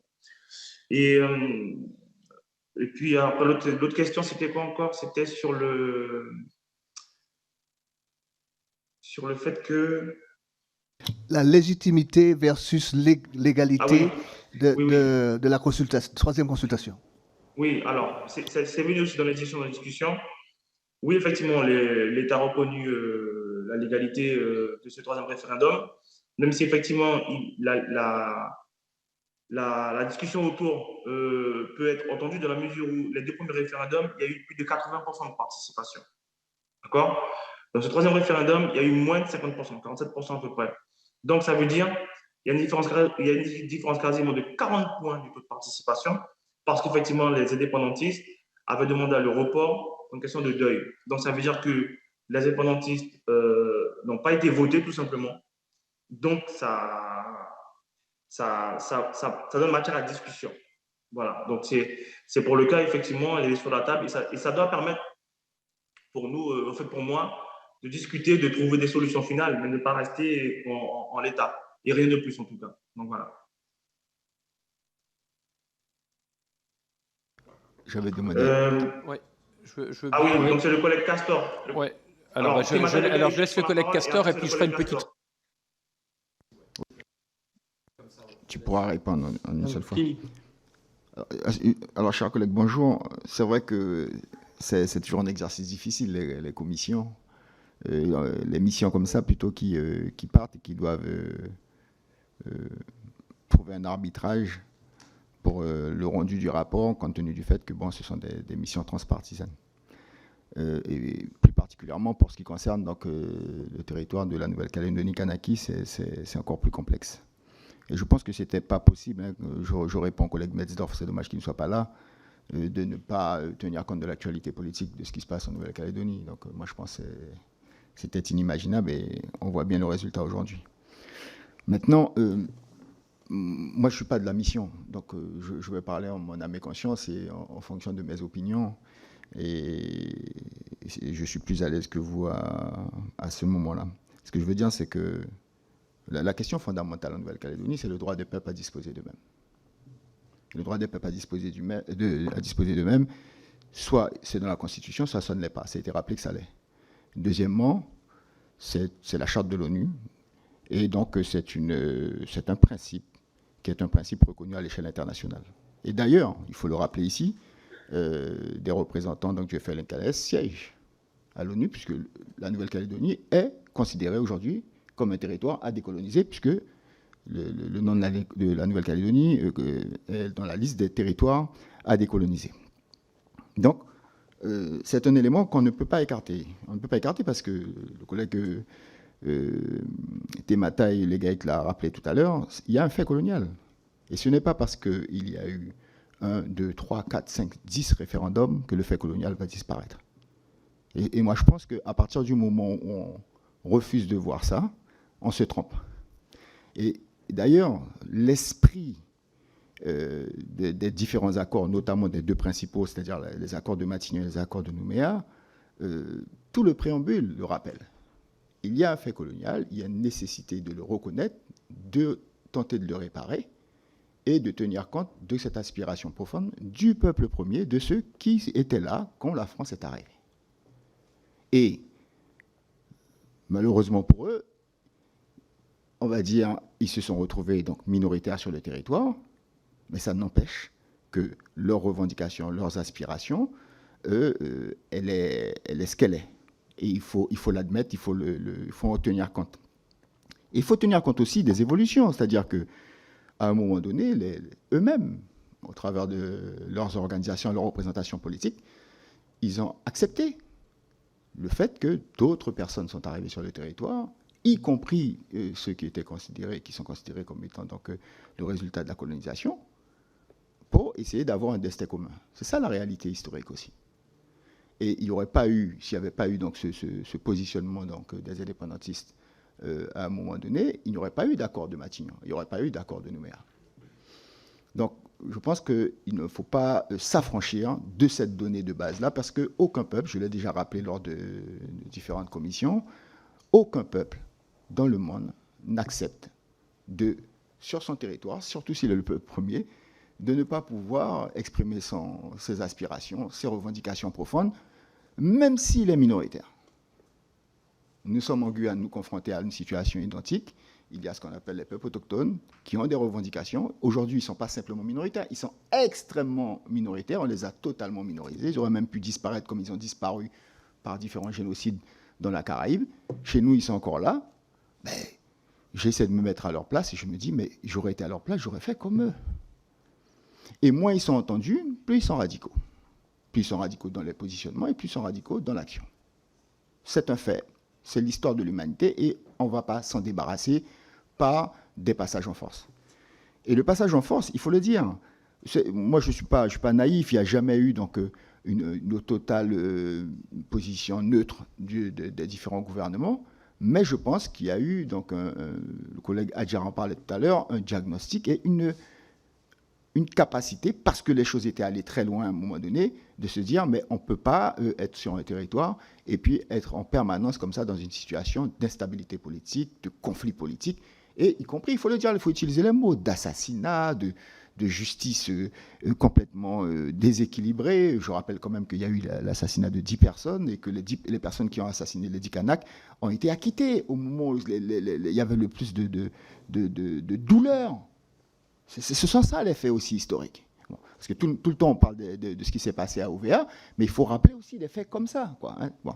Et donc, la Nouvelle-Calédonie s'est construite avec cette idée de destin commun, avec ce principe du consensus. Parce que, justement, le fait qu'on ait une situation totalement déséquilibrée entre les gens qui sont les autochtones, qui sont les peuples premiers, qui sont devenus par l'histoire et par la colonisation minoritaire, ça ne pouvait pas être autre chose que par le consensus, puisque la voie démocratique leur privait de fait de l'accession au pouvoir. Mais bon Dieu, bon sang, essayez de vous mettre à leur place. Si en France, vous étiez dans une situation comme ça, eh bien, vous auriez dit, mais ce n'est pas possible. Et tous les principes démocratiques volent en éclats. Ils ne tiennent plus la route.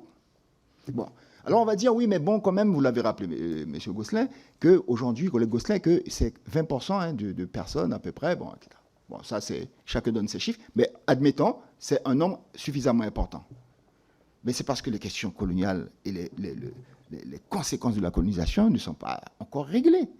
Et c'est parce que la question, notamment, du référendum, a été le troisième référendum, a été un premier coup de force. Alors, mon ami Franz, il a l'art et la manière, très diplomatique, de poser la question je ne sais pas si c'est une dichotomie, enfin, voilà, de la question de la légalité, de la question de la légitimité.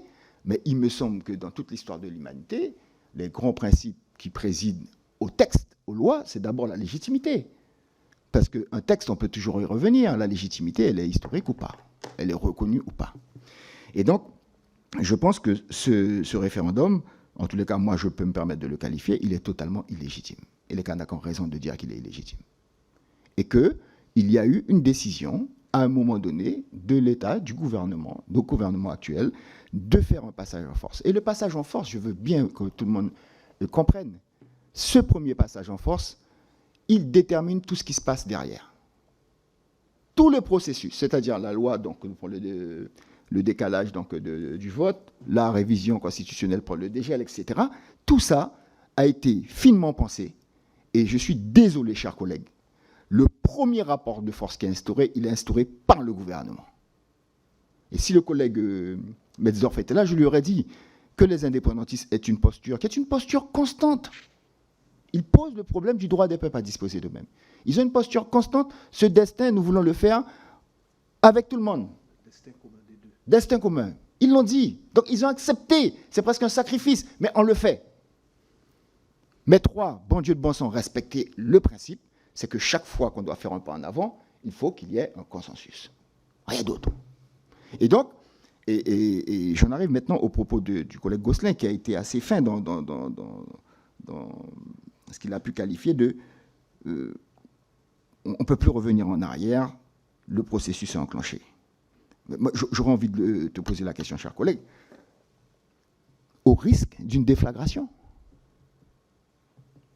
Au risque d'une déflagration, au risque de revenir avant 1988. Est-ce que ce risque-là, nous, en tant que parlementaires, nous sommes prêts à le prendre parce que c'est nous qui allons voter, finalement. Ce ne sont pas les Calédoniens, c'est nous qui allons voter. Est-ce que nous sommes prêts à prendre ce risque-là? Parce que, quelque part, j'entends de ta part, tu dis, mais le plus important, c'est effectivement donc, la stabilité. Le plus important, c'est le projet global. Tu dis même que tu es persuadé qu'en y travaillant bien, on doit pouvoir arriver à un projet global, sauf que tu sais pertinemment que ce passage en force, ce nouveau passage en force, on va dire ce 3e passage en force, après le référendum, après le report donc, du vote, et ensuite avec le dégel électoral, du corps électoral, on va clairement pousser le camp des indépendantistes à une position de rupture. Et on entend d'ailleurs le collègue Betzorf, ça a été rappelé tout à l'heure, dire que, en tous les cas, ce qui les concerne, si jamais ça, on ne va pas dans ce sens-là, dans le sens du dégel, eux aussi seront dans une position de rupture.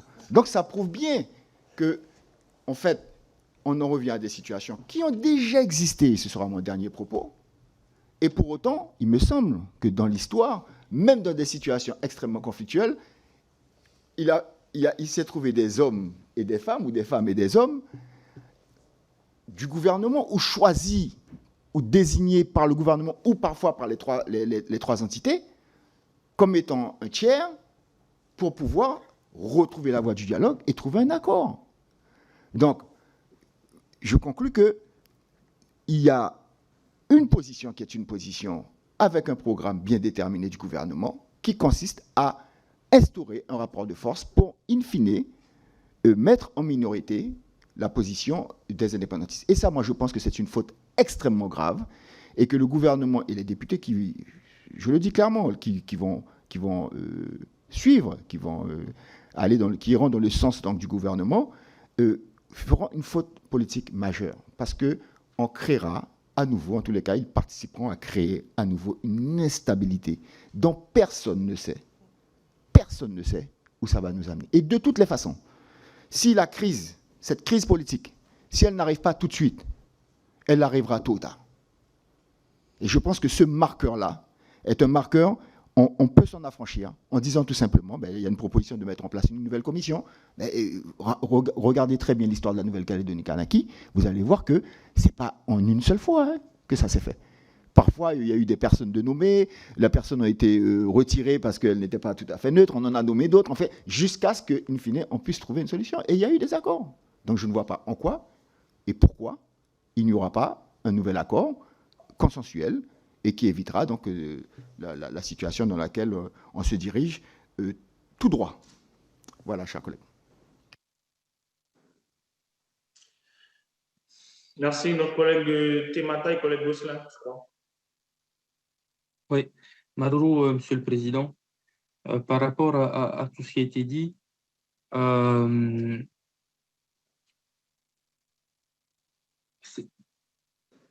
lorsqu'on s'est déplacé en Nouvelle-Calédonie, on a posé beaucoup de questions, même si ça se voit moins dans le rapport. On a posé beaucoup de questions en ce qui concerne le partage des compétences, en ce qui concerne la place des différentes strates communes, provinces, territoires calédoniens. Et on est parti d'un principe qui est celui de ne pas imposer une feuille de route ou de ne pas imposer des questions aux personnes qu'on auditionne. Et de fil en aiguille, lors des discussions, on a bien vu que la question du corps électoral était la question qui revenait le plus, et c'était même la question qui prenait une grande partie de l'audition. Donc on ne peut pas faire comme si cette question n'était pas la question centrale de l'actualité de la Nouvelle-Calédonie, et en ce sens, la communication qui est faite, en tout cas, moi c'est mon avis, après l'intervention du député Metzdorf, reflète véritablement la situation. Parce que la question du corps électoral va être une question sensible, et déjà une question sensible, mais une question pivot sur la suite à donner des accords ou pas qui va se faire sur ce territoire. Ensuite, là où ça peut être intéressant pour nos territoires respectifs, quand j'entends les collègues Johnny Adja ou notre collègue Gums, le corps électoral, il a été défini en fonction de la citoyenneté calédonienne. C'est une question qui est importante, la citoyenneté, parce qu'aujourd'hui, beaucoup de territoires dits d'outre-mer, et même la Corse, revendiquent cette réalité qui est la réalité de chacun de leurs territoires et qui est différent de celui de la France. Nous, en Polynésie, on souhaite une citoyenneté polynésienne. Les Corses, dans l'accord qui est en phase d'être accepté par le gouvernement, revendiquent une communauté spécifique à la Corse, avec des particularités. Qu'est-ce qu'on y intègre à l'intérieur? On intègre la question de qu'est-ce que c'est que cette particularité? Des critères de naissance, des critères de filiation par le sang. C'est en fait ce qui est en train d'être construit et ce qui est demandé par beaucoup de responsables politiques calédoniens, la question du code, le code de citoyenneté. C'est-à-dire comment est-ce qu'on définit la personne qui vit sur ce pays, qui participe à ce pays et donc qui est légitime à pouvoir user de l'expression démocratique. Il est là notre problématique. Cette citoyenneté calédonienne, lorsqu'elle a été construite par les accords de paix, c'était censé faire destin commun. Aujourd'hui, la Nouvelle-Calédonie est le seul territoire qui s'abroge des questions de ne pas faire de recherche ethnique en fonction de la population. La situation est telle que lorsqu'on regarde les élections en Nouvelle-Calédonie, 95% des Kanaks sont indépendantistes et on va dire globalement, on retrouve les mêmes chiffres de grandeur à quelque chose près du côté des non-indépendantistes pour les autres communautés présentes sur le territoire. Ça veut dire quoi? Ça veut dire que dans l'expression politique, il n'y a pas eu de destin commun. Ça veut dire que les choix proposés n'ont pas permis de destin commun. Ensuite, lorsqu'on regarde la situation économique et sociale en Nouvelle-Calédonie, la citoyenneté calédonienne permet la protection de l'emploi local. Lorsqu'on voit la situation, notamment dans la fonction publique d'État, moi je le compare à la Polynésie, les personnes issues du territoire qui ont la citoyenneté calédonienne ne sont pas les plus majoritaires dans les différents corps de l'État français en Nouvelle-Calédonie, à contrario de la Polynésie, du fait des jeux politiques et du consensus. Nous, en Polynésie, indépendantistes ou pas, il y a un consensus sur ce genre de questions. Et donc, là où il ne faut pas se tromper de chemin, ce n'est pas le vote qui fait que tu es citoyen calédonien.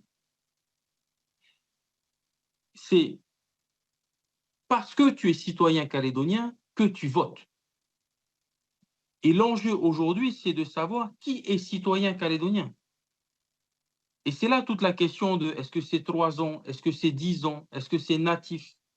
Moi, je pense, comme ça a été dit, parce qu'il faut trouver un consensus et parce qu'il faut aller pas à pas, il y a aujourd'hui un consensus qui est trouvé par tout le monde sur le fait qu'il faut intégrer les natifs à cette citoyenneté et que les natifs puissent voter aux élections. Moi, je ne comprends pas pourquoi est-ce qu'on ne prend pas déjà ce premier consensus, ce premier pas, et qu'on fait chemin avec. Aujourd'hui, ce qui est vu, notamment par l'État, puisque c'est la parole qu'a donnée le ministre Darmanin au Sénat, il dit « les indépendantistes sont d'accord sur les natifs, donc on peut aller encore plus loin ». Il ne me semble pas que lorsqu'on dit consensus, c'est essayer d'aller tordre le consensus pour essayer d'aller voir jusqu'où est-ce qu'on peut y aller. Non, quand il y a consensus, il y a consensus. On s'arrête, on se pose, on écoute et on voit. Le document que fait référence Nicolas, il est écrit, il est écrit que le FLNKS se positionnera à l'issue des travaux. Et c'est logique, parce qu'encore une fois, lorsqu'on est dans une logique de vote, on regarde quelle aura l'incidence sur les élections. Et c'est là où moi je pense qu'on se trompe, parce qu'on ne peut pas faire peuple en fonction de critères politiques, de critères électoraux, je veux dire, pardon. Et les 30 ans l'ont démontré. Il faut faire peuple sur d'autres bases. Et c'est là où je pense qu'il faut apporter beaucoup plus de communication, de rapports. Le destin commun qu'il faut trouver en Nouvelle-Calédonie, ce n'est pas 51% pour l'indépendance ou 51% pour la France. Il faut qu'il y ait une majorité franche, que ce soit d'un côté ou de l'autre. Mais pour qu'il y ait une majorité franche, il faut que dans la société calédonienne, ce soit une société calédonienne qui a accepté de vivre ensemble. Et pas une société qui, encore aujourd'hui, malgré tout ce qu'on peut dire, c'est encore aujourd'hui une société qui est divisée. Chacun vit de son côté. Ce n'est pas 47, ce n'est pas 1901, ce n'est pas les années 70. Tous les vieux, les anciens, qui sont allés en Nouvelle-Calédonie pendant cette période, le disent. Il y a eu une évolution. Mais ce n'est pas la Polynésie. Pour ceux qui sont déjà venus en Polynésie et qui ont vu le brassage qu'il y a en Polynésie. Ce n'est pas la Polynésie. C'est encore compliqué. Et si on veut faire chemin juste pour des raisons électorales, pour moi, ça ne va pas marcher. Il faut faire chemin sur d'autres bases.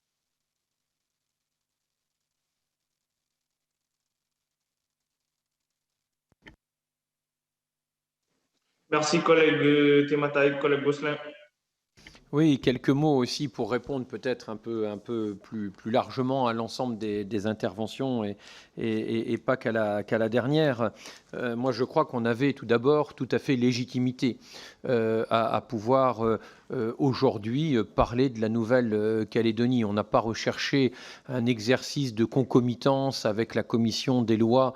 Il se trouve que nous avions prévu cette intervention avant de savoir qu'il y aurait aujourd'hui à 17h30 l'audition du ministre de l'Intérieur et des Outre-mer. Mais dans tous les cas, quand bien même il n'aurait pas été auditionné aujourd'hui, quand bien même l'examen du projet de loi constitutionnelle serait intervenu que la semaine prochaine et la DG avec, nous avons légitimité parce que quand on a créé cette mission au mois d'octobre, et d'ailleurs 2 jours avant, ça a été rappelé par Davy, 2 jours avant les propos ou la proposition du président de la République, on était dans l'esprit de l'appel de Fort-de-France qui était de dire, ben voilà, il faut revoir un certain nombre de choses, il y a des demandes qui sont en cours, examinons tout ça.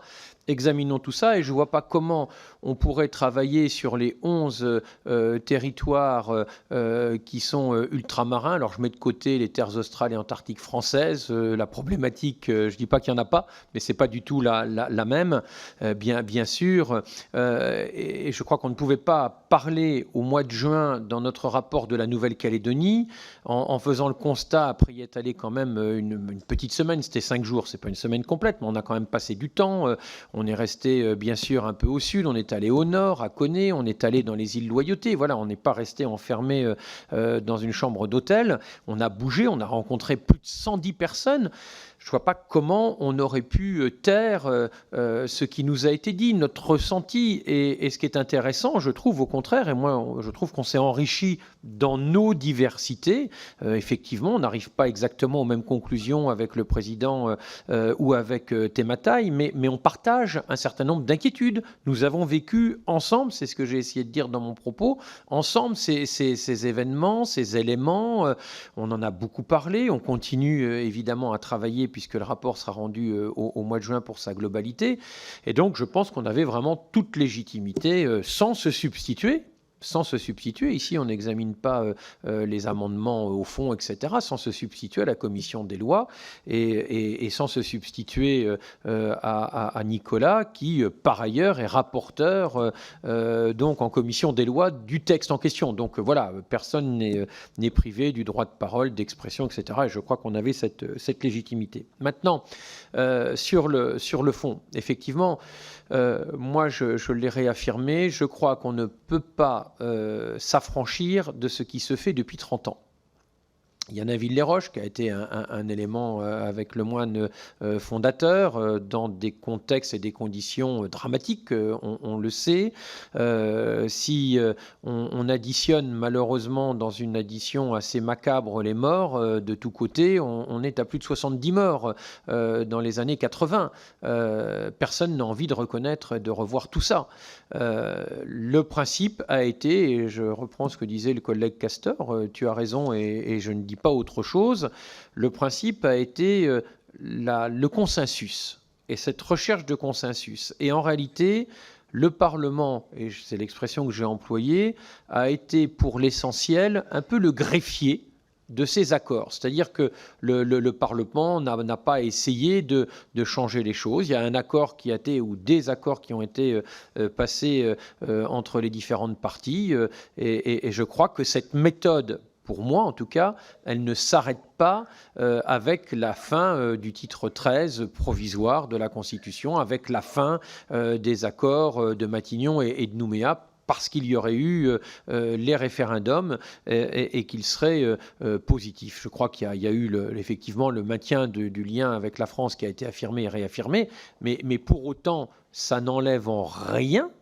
C'est notre Constitution qui le dit, et ça fera partie des modalités d'un accord global. Ça n'enlève en rien, en tout cas en ce qui me concerne, mais je crois que c'est clair aussi pour mon parti et pour mon groupe politique à l'Assemblée, les Républicains, ça n'enlève en rien le droit à l'autodétermination qui reste exerçable. Alors maintenant, il va falloir trouver les moyens, les voies et moyens pour que ce droit puisse continuer à s'expliquer, à s'exprimer, à être sollicité, mais en évitant aussi que ce soit, et je fais volontairement provoque avec une telle expression, tous les 4 matins, parce qu'on ne peut pas trop régulièrement revenir tous les ans, par exemple, avec un référendum. Enfin, on voit qu'actuellement, enfin d'ailleurs personne ne le demande, mais je fais un peu provocation pour que ça soit bien clair mon propos, on voit aujourd'hui qu'on a une poudrière économique en Nouvelle-Calédonie au mois d'août, sauf si on a réussi à trouver un repreneur pour l'usine du Nord, ce qui est loin, loin, loin d'être acquis aujourd'hui, ça ferme. C'est 1450 personnes qui sont sans emploi, c'est plus de 1100 sous-traitants qui sont en difficulté, donc avec des gens qui vont se retrouver au chômage. Tout de suite, il y a le maintien des salaires, mais qui vont se retrouver au chômage. On sait aussi qu'on a des caisses sociales en Nouvelle-Calédonie qui sont autonomes, qui sont en décrépitude complète. On ne sait pas comment on va financer tout ça. Une partie des habitants du Nord qui vont sans doute chercher à se déplacer, et c'est bien légitime, dans le Sud, en se disant on va essayer de trouver peut-être plus facilement du boulot là-bas, ce qui n'est pas gagné. Enfin, on est sur une poudrière économique, sociale, et je crois qu'il faut donner de la visibilité au territoire. Moi, je fais partie de ceux, il n'y a pas d'ambiguïté, qui auraient souhaité qu'on donne un peu de temps au temps. Alors, pas un temps indéfini. Je pense qu'on pouvait se donner quelques mois supplémentaires. Maintenant, j'ai bien conscience des difficultés que ça peut provoquer. J'ai entendu les indépendantistes dire qu'ils ne participeraient peut-être même pas aux élections provinciales et qu'il y aurait un boycott complet. ce qui va plus loin que ce qui a été fait au 3e référendum, puisqu'ils ont assuré la tenue des bureaux de vote. On a même des indépendantistes qui sont allés voter. Paul Naoutine fait partie de cela. Président de la province Nord, c'est pas le moindre indépendantiste qui existe, et il est allé voter, lui, par exemple. Donc voilà, les choses ne sont pas toujours aussi simples, et on mesure bien qu'il y a des risques d'instabilité et de désorganisation. Maintenant, moi je considère que comme on est au milieu du processus, il faut aller au bout. Parce qu'on ne peut pas non plus laisser en suspens 20% de la population qui aujourd'hui ne peut pas voter. Alors soyons clairs, le dégel, il n'intègre pas tous ceux qui sont sur la touche. On a environ 43 000 personnes qui sont aujourd'hui concernées.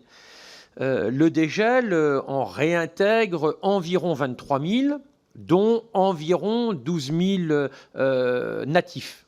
Bon, les natifs, ça concerne tout le monde, c'est aussi bien des gens de la province sud que du nord ou que des îles Loyauté. Donc ça bénéficie à tout le monde, et tout le monde en réalité reconnaît aujourd'hui que c'est un peu ridicule.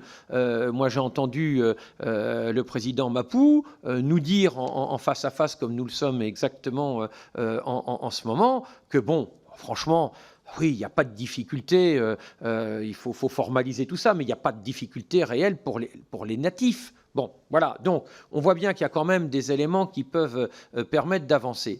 Et compte tenu de la situation, c'est pour ça que nous demandons à ce qu'il y ait une mission impartiale. Nous faisons confiance aux négociations de chacune et de chacun. Moi, je pense que beaucoup, évidemment, de part et d'autre, veulent arriver à quelque chose de concret pour vivre ensemble. Moi, j'ai entendu beaucoup de gens de la société civile nous dire que, en réalité, tout ça, c'était bien gentil, qu'il y avait des questions, bien sûr, historiques à régler, une identité à respecter. Et ça se respecte justement, cette recherche d'identité, parce que c'est dans les tripes que ça s'exprime. Et ça, je crois le comprendre vraiment bien. Mais c'est pour ça que peut-être il faut qu'on aide, qu'on mette un peu un catalyseur. Et ce catalyseur, c'est peut-être une mission indépendante qui va se ratteler à la tâche, comme on le fait depuis presque 30 ans, pour entendre les partis, sans aucune naïveté. Je ne suis pas naïf, je vois bien combien le processus est fragile, combien il y a aussi parfois des postures. Et je peux comprendre ces postures, parce que chacun joue gros, joue d'une certaine façon son avenir. Mais l'avenir, pour moi, dans tous les cas, et je conclus là-dessus, il ne peut être que commun. Que commun.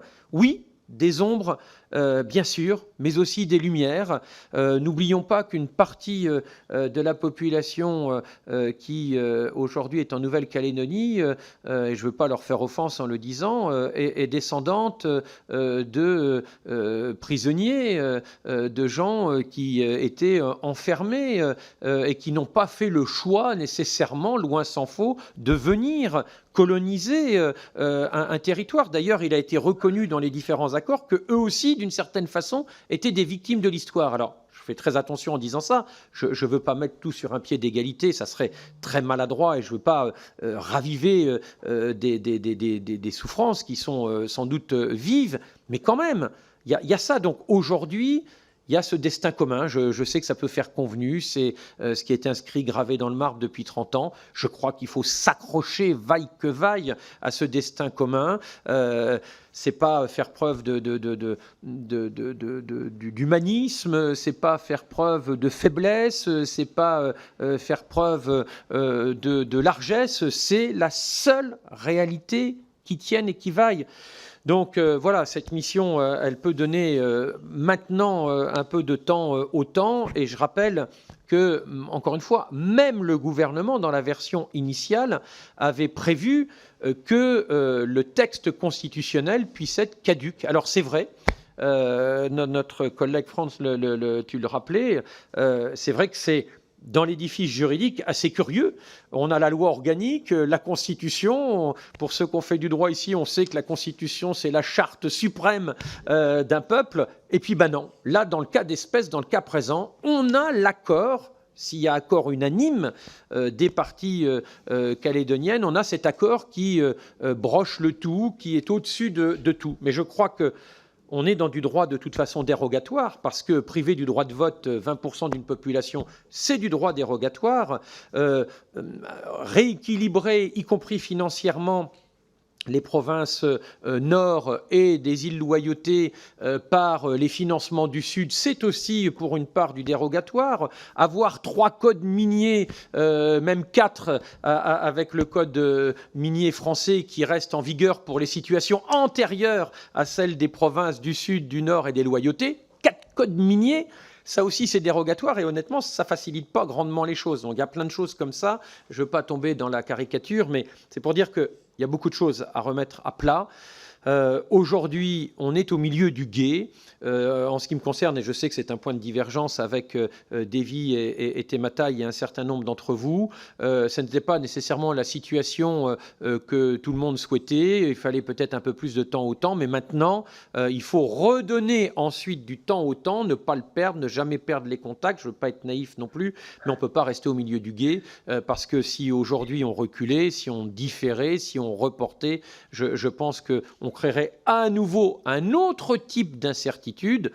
Et honnêtement, on n'en a pas trop le moyen. Enfin, j'évoquais le nickel, c'est en ce moment la crise, et puis elle n'est pas que calédonienne, elle est aussi mondiale. On évoquait la démographie, elle est bien réelle, la chute, elle est bien là. Les investisseurs qui fichent le camp, qui se posent des questions. On voit même dans les nouveaux cadres, parce que ça faisait partie du rééquilibrage des cadres, plusieurs centaines de cadres Canac qui ont été formés et qui maintenant constituent aussi des leviers importants. On en voit même qui doutent de l'avenir de ce territoire alors qu'ils sont nés natifs. Donc voilà, toutes ces incertitudes sont aujourd'hui très, très fâcheuses et porteuses, c'est vrai, de grandes inquiétudes. Donc voilà pourquoi il faut au-delà, et je termine là-dessus, au-delà de nos divergences et qui sont là, c'est vrai, continuer à garder vaille que vaille cet esprit qui a prévalu depuis 25 ans. Enfin, c'est quand même assez extraordinaire. Hein. On assiste à un processus qui, je crois, est assez unique dans le monde entier, hein, vraiment. Hein. Là, on peut se targuer d'avoir fait des choses assez exceptionnelles. On n'est pas au bout du bout, c'est vrai, mais pour ceux qui regarderaient le verre en disant qu'il est à moitié vide, moi j'aurais tendance à dire quand même, c'est une forme d'optimisme, qu'il est quand même pas plein. Évidemment qu'il n'est pas plein, mais il est plutôt à moitié plein. Il y a des choses qui se font, qui se disent. On a aussi des peuples qui se mêlent. On est passé de 5-6% de mariage mixte à presque 15%. On est encore loin, mais ce sont des pas importants et je crois que il faut laisser encore ce processus pouvoir se dérouler et crier notre foi.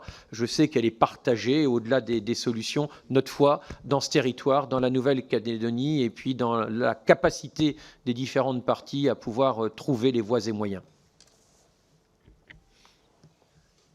Merci, collègue Bosselin. Donc, les choses ont été clairement dites. Et pour autant, c'est bien au travers de tes propos qu'on sent bien que la temporalité de ce texte de loi n'est pas forcément la plus optimale, et bien au contraire.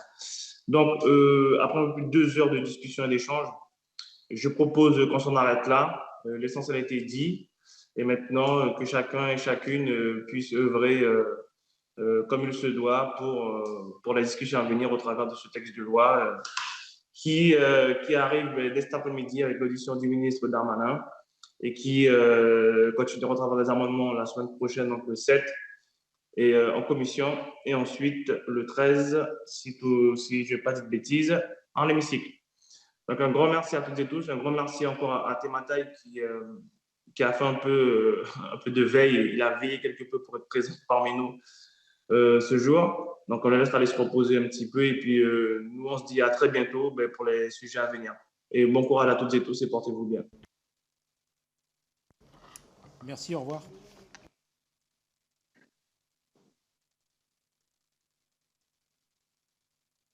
Merci, pareillement. Au revoir à tout le monde. Au revoir, Président. Merci.